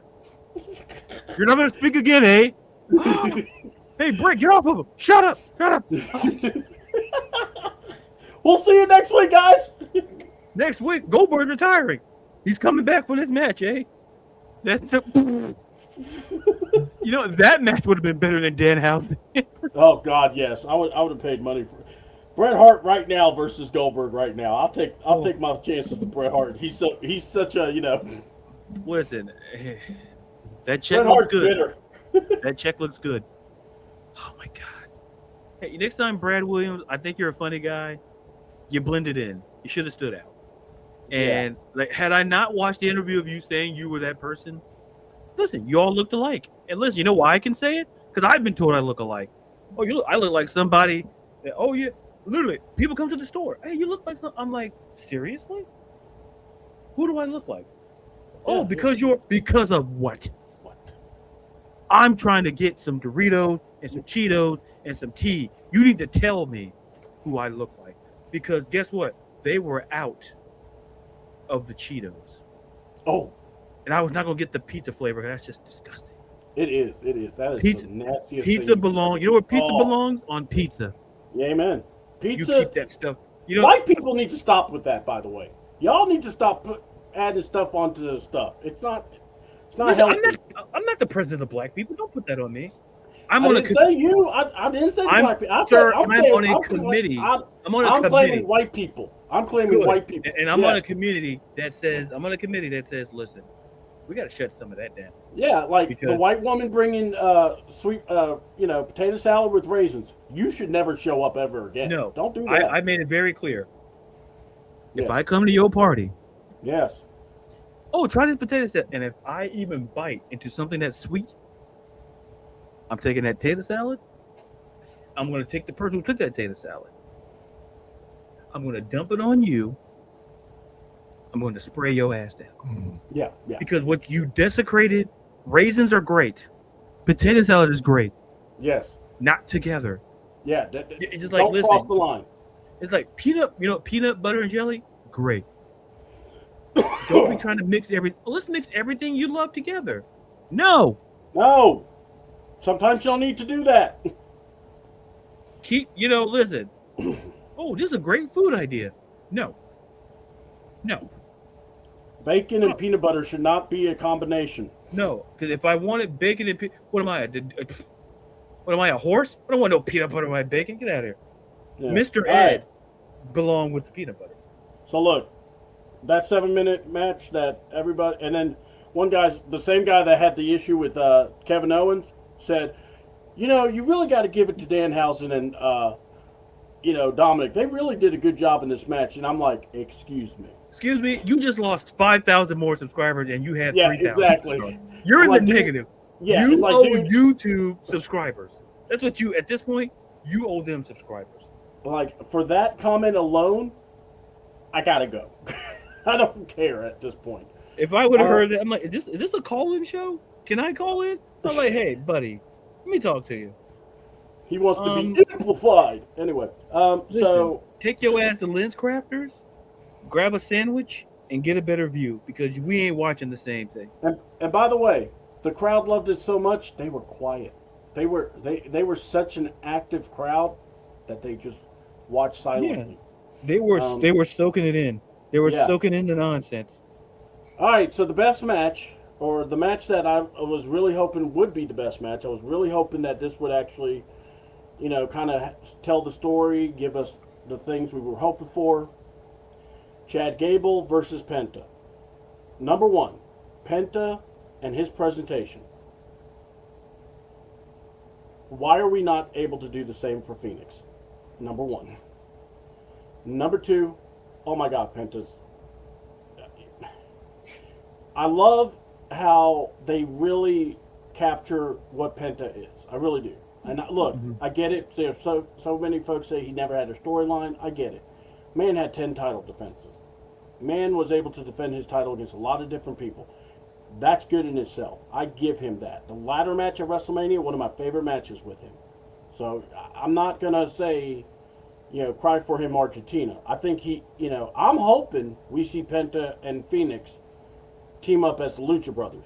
But we also need the Doofus son-in-law to go ahead and just combine the title belts so we can finally, make them like the women's title. I think that'd be fair. Yeah. And actually, it would be better because you would get more exposure. But, what do I know? So, yeah, I think that's what we should do. And I will pull this comment up. I think I want to say Chad Gable, I hate the music, but I love the gear. I love the fact that his family was there, his parents. I love, just like I like Chelsea's mom or dad's sister and Matt Cardona. You want to always have content, right? Why the heck couldn't we see Chelsea kiss her husband? Is that too much to ask? I mean, they were right there at ringside. He was playing with action figures at the time. No, well, he. By the way, black suit. By the way, gotta give him credit. You know, like, you listen, wearing a black suit. Yeah. You know, ironically enough, people wore black suits to that Dan Housen and that was a funeral. But yet when when you wear it to the Chelsea Green match, it's a celebration. So, and that noise you're talking about, Craig, you know, you might have had some aluminum foil. It might have been somebody eating a sandwich, smacking on it. Maybe that's where the noise came from during that Dan Housen match. Oh, it was bad. It was bad. And by the way, somebody should be Dan Housen should be arrested for that's counterfeit money he's out there handing out to those people. Hey, and if you try to buy something with it, you should get arrested. That's what I think. Yeah. You know, take your ass to Target and you tell them folks, "Oh, that'll be $39.94." You hand them that Dan Housen, throw your ass. And I want to see that Dan Housen money and get that LGN wrestler from. Dan Housen told me it was good money, sir. Listen, there's no $1,000 bill. This is $1,000. I want my change. You go, you know where you're gonna change? You're gonna change in jail where you belong. Get that orange on. So let's talk about it. The Intercontinental title. What did you think about the match? And yes, we're gonna talk about Muggs Root Beer. Well, let me tell you. First of all, dumbest freaking commercials. Or anyway, go ahead. Listen, Mug Root Beer. Anyway. Oh, we got a lot to say about that bullshit. Yeah. It feels like I've been very quiet this show, and not vocal about anything, just playing it straight. I feel like I haven't, I feel I've been very complimentary of a lot of people and things on this show. So here's the thing. First of all, PSAs. Yeah, foggy glasses. Hang it up. Now. We start singing Swanee River, it's time to hang it up. I remember when cotton candy was cotton candy. Sit your ass down. You could even say a Snickers bar. You went to the cotton candy. Ron Thomas, come get him. I got a guy for it. Here, Ron. Here's that baby powder. You need it. Oh, yeah. But as for this match, I felt, and once again, it's a TKO thing. The match, like first of all, let's give credit to Penta in that run. Yeah, he defended that belt, and he against great opponents. And for Chad Gable, that's why I say this is why I was upset at Tiffany Stratton being in the ladder match, because she deserved a solo match. Because think about it. Totally agree. Because there were 3 people on this card from Minnesota. Yep. And two of them had singles matches. You know who didn't? Tiffany Stratton. And then she's a champion. So you took your champion and put her in a ladder match. How'd that go? Yeah, I'm like, okay. All right, listen. Safety? Overrated. It's just like it's like this. Think about this. Imagine having a tournament and you're putting champions in the oh, wait a minute. Sorry. I just remembered Liv, and I just remembered this. Yeah, sorry about that. My glasses are getting. She's just trouble. You know, that's her. Yeah. Listen, and another thing, why didn't she come out to her song? That song, was. To be fair, that song sucks. Listen, C-Dub, listen. The movement in that song, it moved me in ways that you'll never understand. Now, it moved me too. Hold on. I'm gonna be honest. It moved me too. And if she ever told me, if she was my woman, she goes, "Did you like the song?" I'm like, "Oh yeah, I love the song." She leaves. I go, "God damn it, that song is awful." Nobody. That's what I would. Hey, listen to this again. You know what I'm gonna do? Oh man, I gotta catch. Yeah, I love this song. Man, I wish I could stay and listen more. I got a text from JC. I gotta go. So I would pull a Bully Ray. I love this song. Listen, I love Tommy Dreamer, but like, bro, it reminds me of the movie. The movie The Devil's Advocate. Like, listen, what are you willing to sacrifice? to get that Legends deal. Everything. It's like it's like, buddy, you're getting paid. You're making good money on Busted Open. You know, WWE money now. Hold on. You ask that question again, and I'll be Tommy Dreamer. Ask that question again. We want to ask Everything. Everything. I'll give you everything. Tommy, keep your clothes on. Cut the camera. Woo! This is why TNA didn't renew your contract. Man, That's why I got fired. I defended you on that. Now I'm thinking it was more of a termination than a resignation. I'm thinking that your ass, it was a termination and a resignation. Those are two separate things. Your monies were compromised 2 different ways.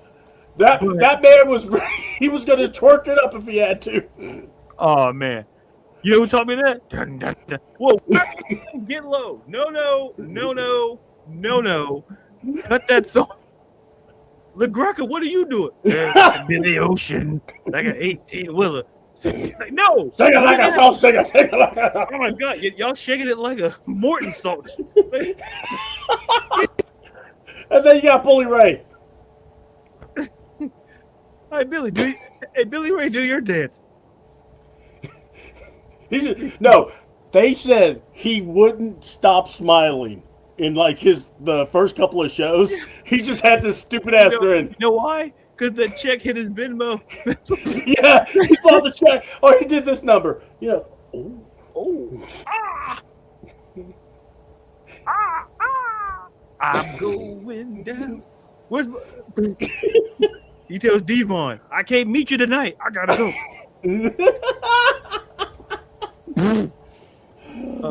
All right, we love.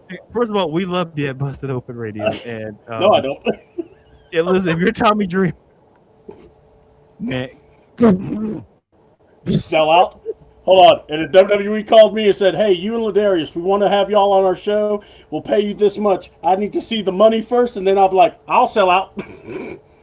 Hey, you know what? Let me tell you.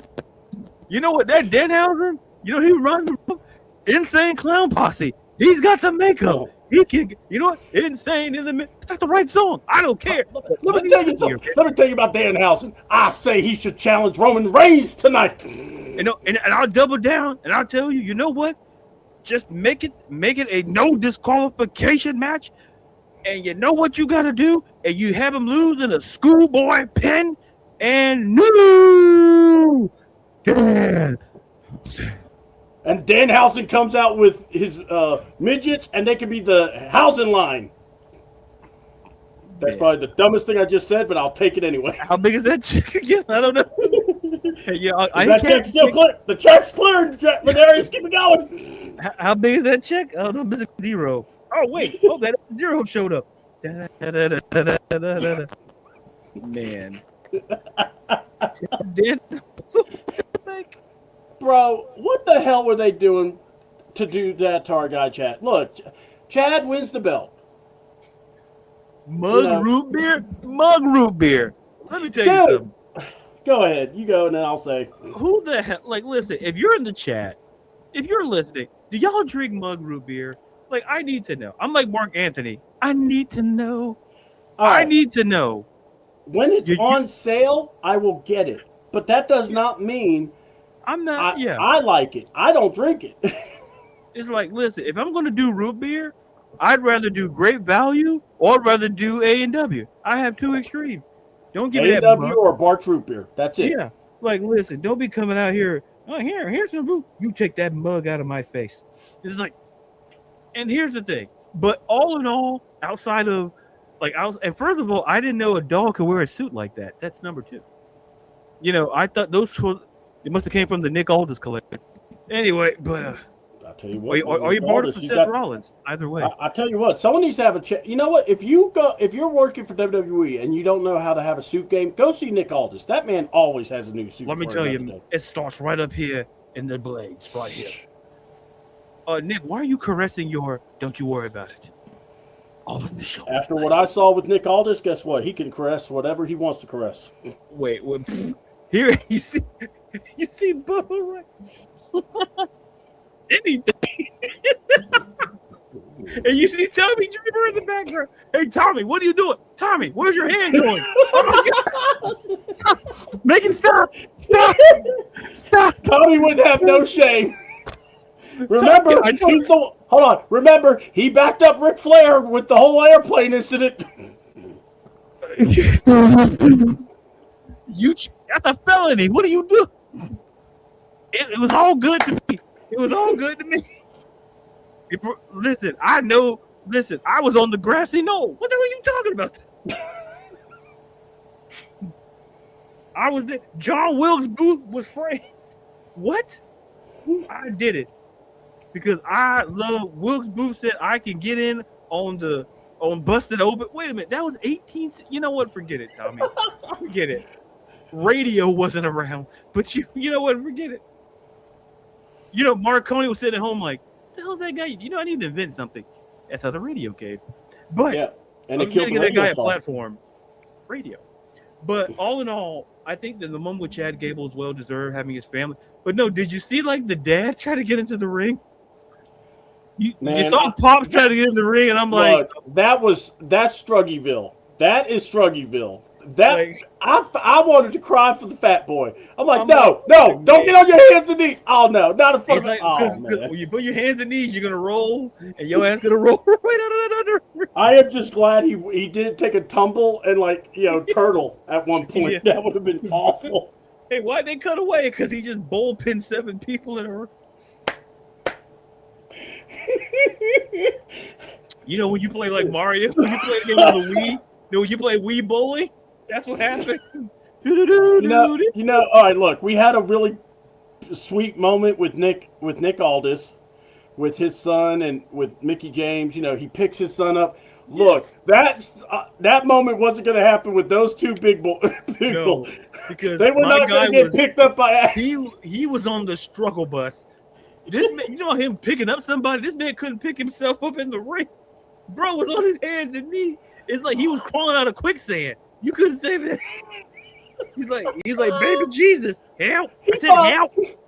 Oh, he finally got up, and I'm just like, dude, that's a victory. That's a victory. I'm just don't show him getting out of the ring. That I will say, don't do it to us. Don't do, cause listen. Oh, is that old man okay? Like that? He's got family watching. His doctor's watching. Like, yeah. So I saw SummerSlam, and I saw you struggle a bit. You want to talk about it, Jerry? You're going to have to come into the office. We just need to make sure that your ACLs are still alive. Yeah. I mean, I'm good. Oh, no, it's not. No, I'm on. All right. So we have that moment. Hold on. We have that moment, and then Muggs root beer. And he was standing on the apron. I'm like, what? You tell me Mug Root Beer had the nerve not to go in the ring? Oh, this man had to struggle to get into the ring. Y'all made that man could have stood on the apron too, you know. Y'all made the old man try to climb into the ring. Was Mug Root Beer too good enough to get between those ropes? No. And then hold on, he has it. And the thing is, I'm looking, I'm going, is that Ethan Page? Is that who is that? And then I realized it's a fucking mascot. Yeah. No, they're not. Mug Root Beer got identified. I'm like, oh no, it's just the Mug Root Beer It's guy. a Mug Root Beer. And I'm like, these dumb motherfuckers are actually doing what no, you don't do this. It was, and then somebody posted, like when they saw that clip, it was like because back in the day, like how shows were sponsored, they put like the diet something Dana Carvey show, because that was the actual name of the show. And I'm like, yeah, that was the Mug Root Beer Chad Gable celebration. And I'm like, hey, why you drink Dr. Pepper? I think that show listen, he couldn't get in the ring, but you made that man who probably served his country go in there with them bad knees. He had the same problem that Cole says that Bailey has with them knees. And that man came into the ring. Y'all made him crawl on his hands and knees to celebrate with his son. And you tell me Mug Root Beer couldn't come in the ring? Mug is still on the apron. You probably made a 60-year-old man cry. Hope you're proud of yourself. Hey, Nick. 11 minute match. We couldn't give this match 20 minutes. We really couldn't. No. I mean, yeah, because we got to squeeze in the Mug Root Beer. and 5 minutes of that was trying to that old man get into the ring. Hold on. Touche. Like, that's what- I was really mad that we didn't get a 20-minute match, but we did have to see the Chad's daddy, Wooly the Choo-Choo. It's like, listen, it's like somebody should be fired on the spot. The camera. And hold on. They couldn't cut to another angle because they would expose the tarps. I would have taken a picture of the tarp before I would have done that to the old man. That's wrong. Or just put a clip of. Replay the ending. Yeah, play the clip of Vince McMahon singing "Stand Back." Something, because we didn't need to see that.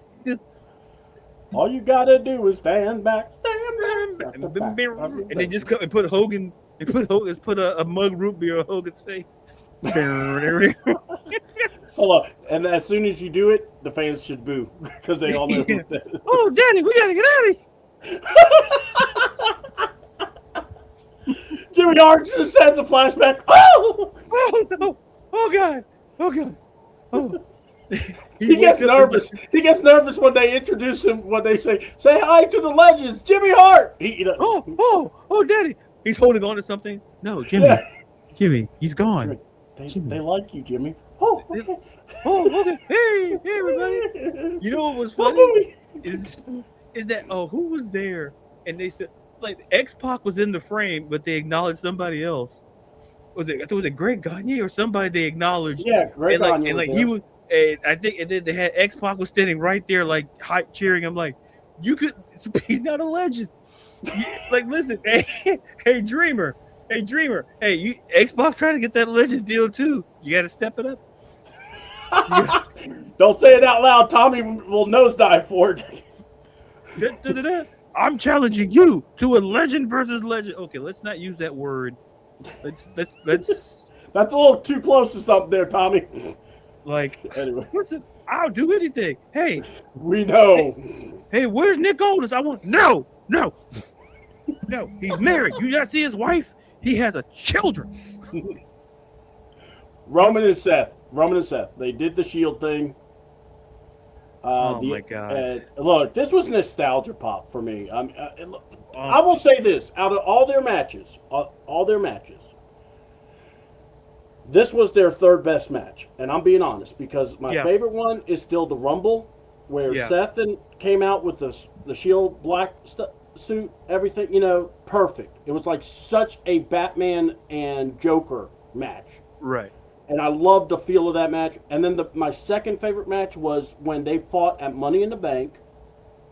And crazy enough, the reason why I love that match the most, they both were just so amazing. They did everything they could to spend each other. And it was the end scene was Dean Ambrose cashing in Money in the Bank on Seth. Outsmarting both men like he told them he would. Yeah. To me, I always consider that a Roman Seth match. But my God, dude, this match was really good. You go ahead, but I will tell you, the first 10, 15 minutes were slow, but that's a usual Roman match. Yeah. But when it got going, and they did, I think for me, I would like for Michael Cole not to take shots. He took a shot at Dean Ambrose, and to be honest, be better. That's all I ask. Because I'm sorry. Yeah, the same man who said NWE. I'm not listening. Yeah, exactly. And Nick Aldis, a former NWE champion. What the hell did you say? Yeah, exactly. It's like that's not the way that goes. All right.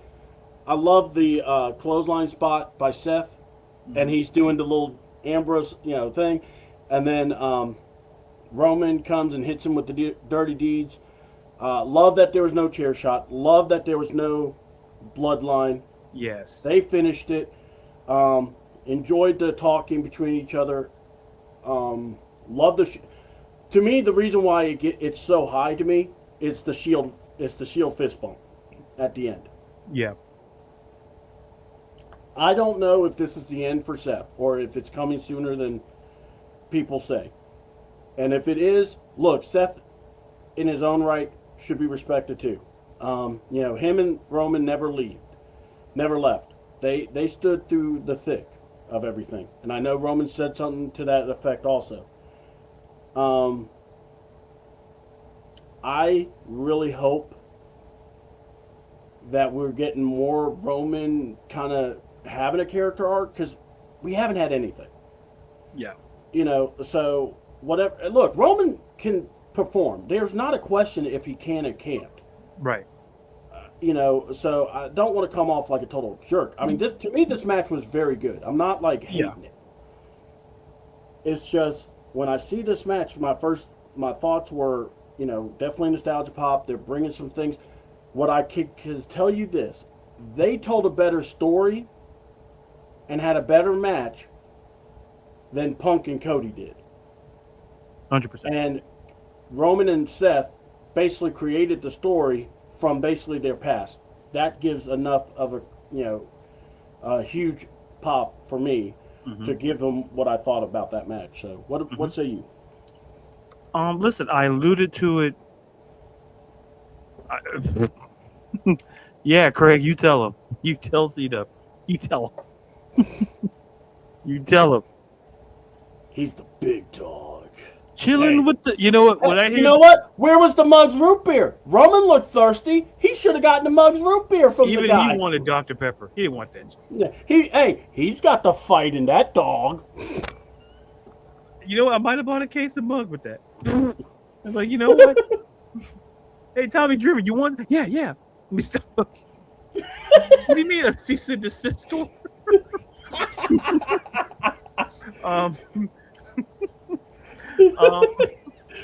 You're not allowed to be here, Tommy.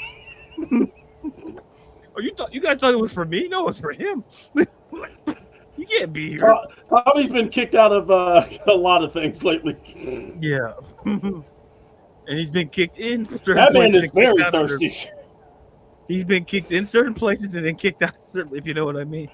But anywho, like I alluded to, I'll be real quick because I know Raw is coming up. Yeah, we got 8 minutes. Simply put, like I mentioned earlier, storytelling. Yeah. How the importance of storytelling, and what I enjoyed was the chair, because you both saw the look, and they looked at each other, and you just knew, like, how the chair was integral to the part of the story. Everything told a story, and you hear me say this, I love storytelling. Yeah, me too. And this told such a beautiful story, and everyone knows I love Seth Rollins too.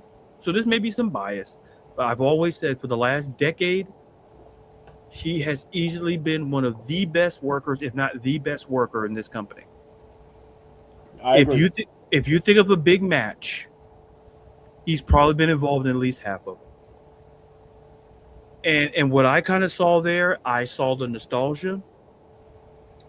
I saw the look they both had in their eyes. The mutual respect is there. That's what makes this storyline great. They hate each other, but damn it, they respect each other too. Yeah. To the degree where that's why the chair wasn't used. Seth could have easily. That's a Seth Rollins thing to do. Hey, I hit you with this chair almost 15 years. I'll do it again. Didn't do it. And what I enjoyed was the spots that you mentioned. I enjoyed the spots where, they took each other's finishers in a way. Yeah, that was good too. That was great. Like the spear, we saw the spear. We saw the stuff. Like, I enjoyed this match. And it's not hyperbole to say it's probably it's going to go down as one of the greatest SummerSlam matches ever. Because of the fact of the story it told. It made you forget that there was a belt on the line. Yeah. Like, oh, by the way, there's a title on the line. Made you forget about it. Yeah. That's how great a storyline. It wasn't circled around a chase for the championship. They both won the championship multiple times. It was never about the championship. These are about two people who consider friends and part of one of the greatest factions in WWE history. And then they broke out on their own and became two of the greatest individual stars in the company's history. Both are first ballot Hall of Famers. Yeah. They don't and then somewhere along the road, they didn't like after what Seth did. It changed everything. And that's the one time I'm glad the company circled it back to that, and they put it back to that. because that changed not just the way that we saw the Shield. Forget that. It changed the way that we saw the future of that company at that time. I totally agree. And so, oh no, I want to see you dance. Craig, I am so with you. I want to. Go ahead. Craig, I'm giving a sentimental speech here, and then here you you're bringing a gun to a night party with that. That'd be like Tommy Dreamer's show. Anyway. Hey everybody! What the? Tommy Dreamer and Michael P.S.A.'s walked into a room. Yeah. What Conceal and happened? carry. We all left. Conceal and carry my ass. Like, wait, get out of here. I'm taking that cake, but I gotta go. But no. Go ahead with Seth. But to simply put a button on it, it's this. If we never see them, and to your point, I would put this.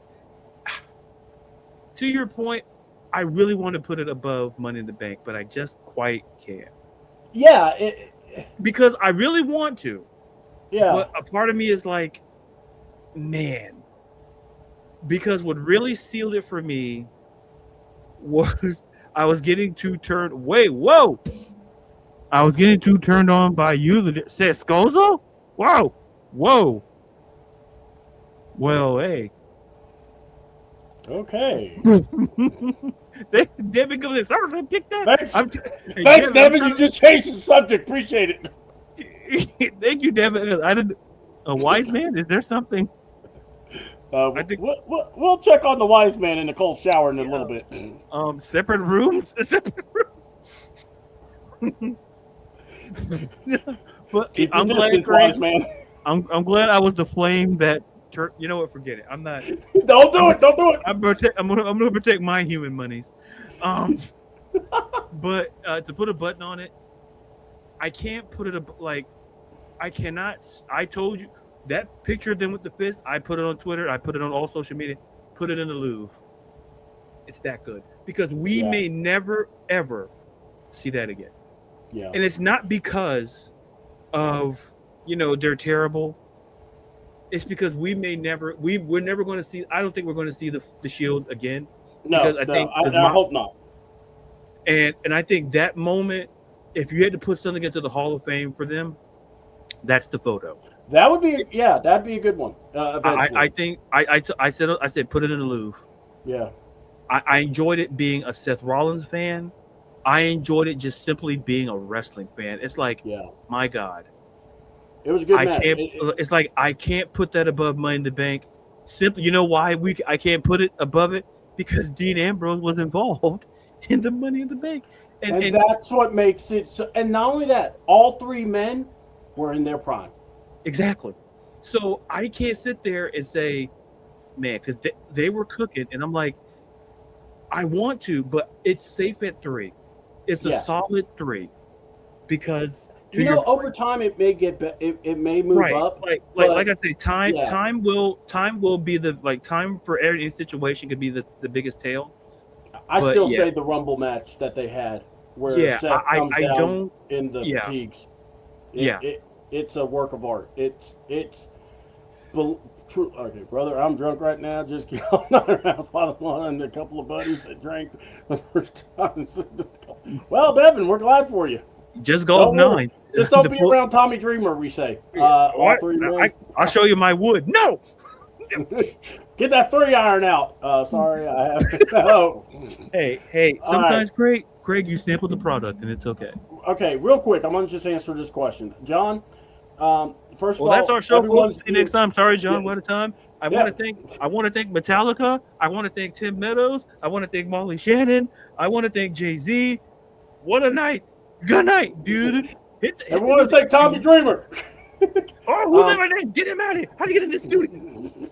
All right, so wanted to say, legit question, why is Roxy feuding with Sol Ruka? First of all, Roxy is the reason why Sol Ruka lost the title. Second reason, Roxanne is about to be Liv's and Raquel's bitch. She's going to do everything they want her to do. She doesn't have a title. She's not one of them.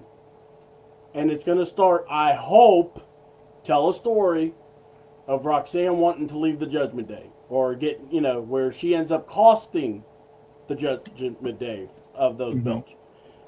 That's how I would do it. As a matter of fact, I would even have it where Roxanne or where Raquel and Liv win the women's tag team titles, if you really want to play that game. And Roxanne has to be the person that actually screws everything up. But I'm hoping that we get Roxanne pushed by Money in the Bank. I would like for Roxanne to be the one that wins the Money in the Bank. If not, JC Jane. And then God knows we're about to get a replay of the Rumble or SummerSlam. So look, SummerSlam I think was just a overall middle of the show. I thought night 2 was so much better. I thought night 1 sucked ass. And I think there's still criticism, a fair criticism to bring up. But I also want to say I think the talent did an amazing job doing what they did. I'm happy for Chad Gable. Definitely happy for Chelsea. Kevin Owens being back, that is a shot in the arm. SmackDown needed. Oh my God. Look, none of y'all can't lie. SmackDown's hard to watch. I couldn't watch it for a while. When Rhea Ripley went out, I was like, yeah, I'm done. I'll check it out on Twitter. So, I mean, it was bad. And I would watch a couple of here and there, but I'm telling you, give it up. We're going to have some good times. We're going to watch Monday Night Raw tonight. Only match I didn't like was Corbin beating Trick. Yeah, you missed that. We were having a really good talk. Should have been Mello. I still say Mello should have been in the finish of that match. I think that would have been really good to do something. Yeah. I guess that now the question is, now what? Look, I know people are going to say Trick Williams should be up there for the Money in the Bank, but I'm going to tell you, if it was me, LA Knight needs to have an opportunity at Roman, or at least get a Money in the Bank match and win it. Because, look, I think Roman and LA Knight need to have a match. But what do you think, man? Yeah, at some point, I think we'll get there. I think we'll get there at some point. We just got to let the storytelling flow, and we'll definitely get there, in my opinion. All right, I think Roman is about to start the show. Yeah, I'm watching. I just saw Billy the title guy. Billy the Belt Boy. So yes, folks. If you don't know, Billy the Belt Boy is his name. That's our name. We're gonna book a whole storyline around him. Tommy Dreamer is gonna love him because we'll just tell Tommy he's part of the staff and he'll understand. Hey, you want to go for drinks? Staffs. I got a coupon for Burger King. What? Triple H, could you please get this man away from me? Yeah, don't worry. Tommy's a little creep anyway. All right, all right, guys. Jimmy, take the chicken sandwich, pal. Go follow Ladarius. All right, Ladarius, plug your stuff and tell the good people where to find you.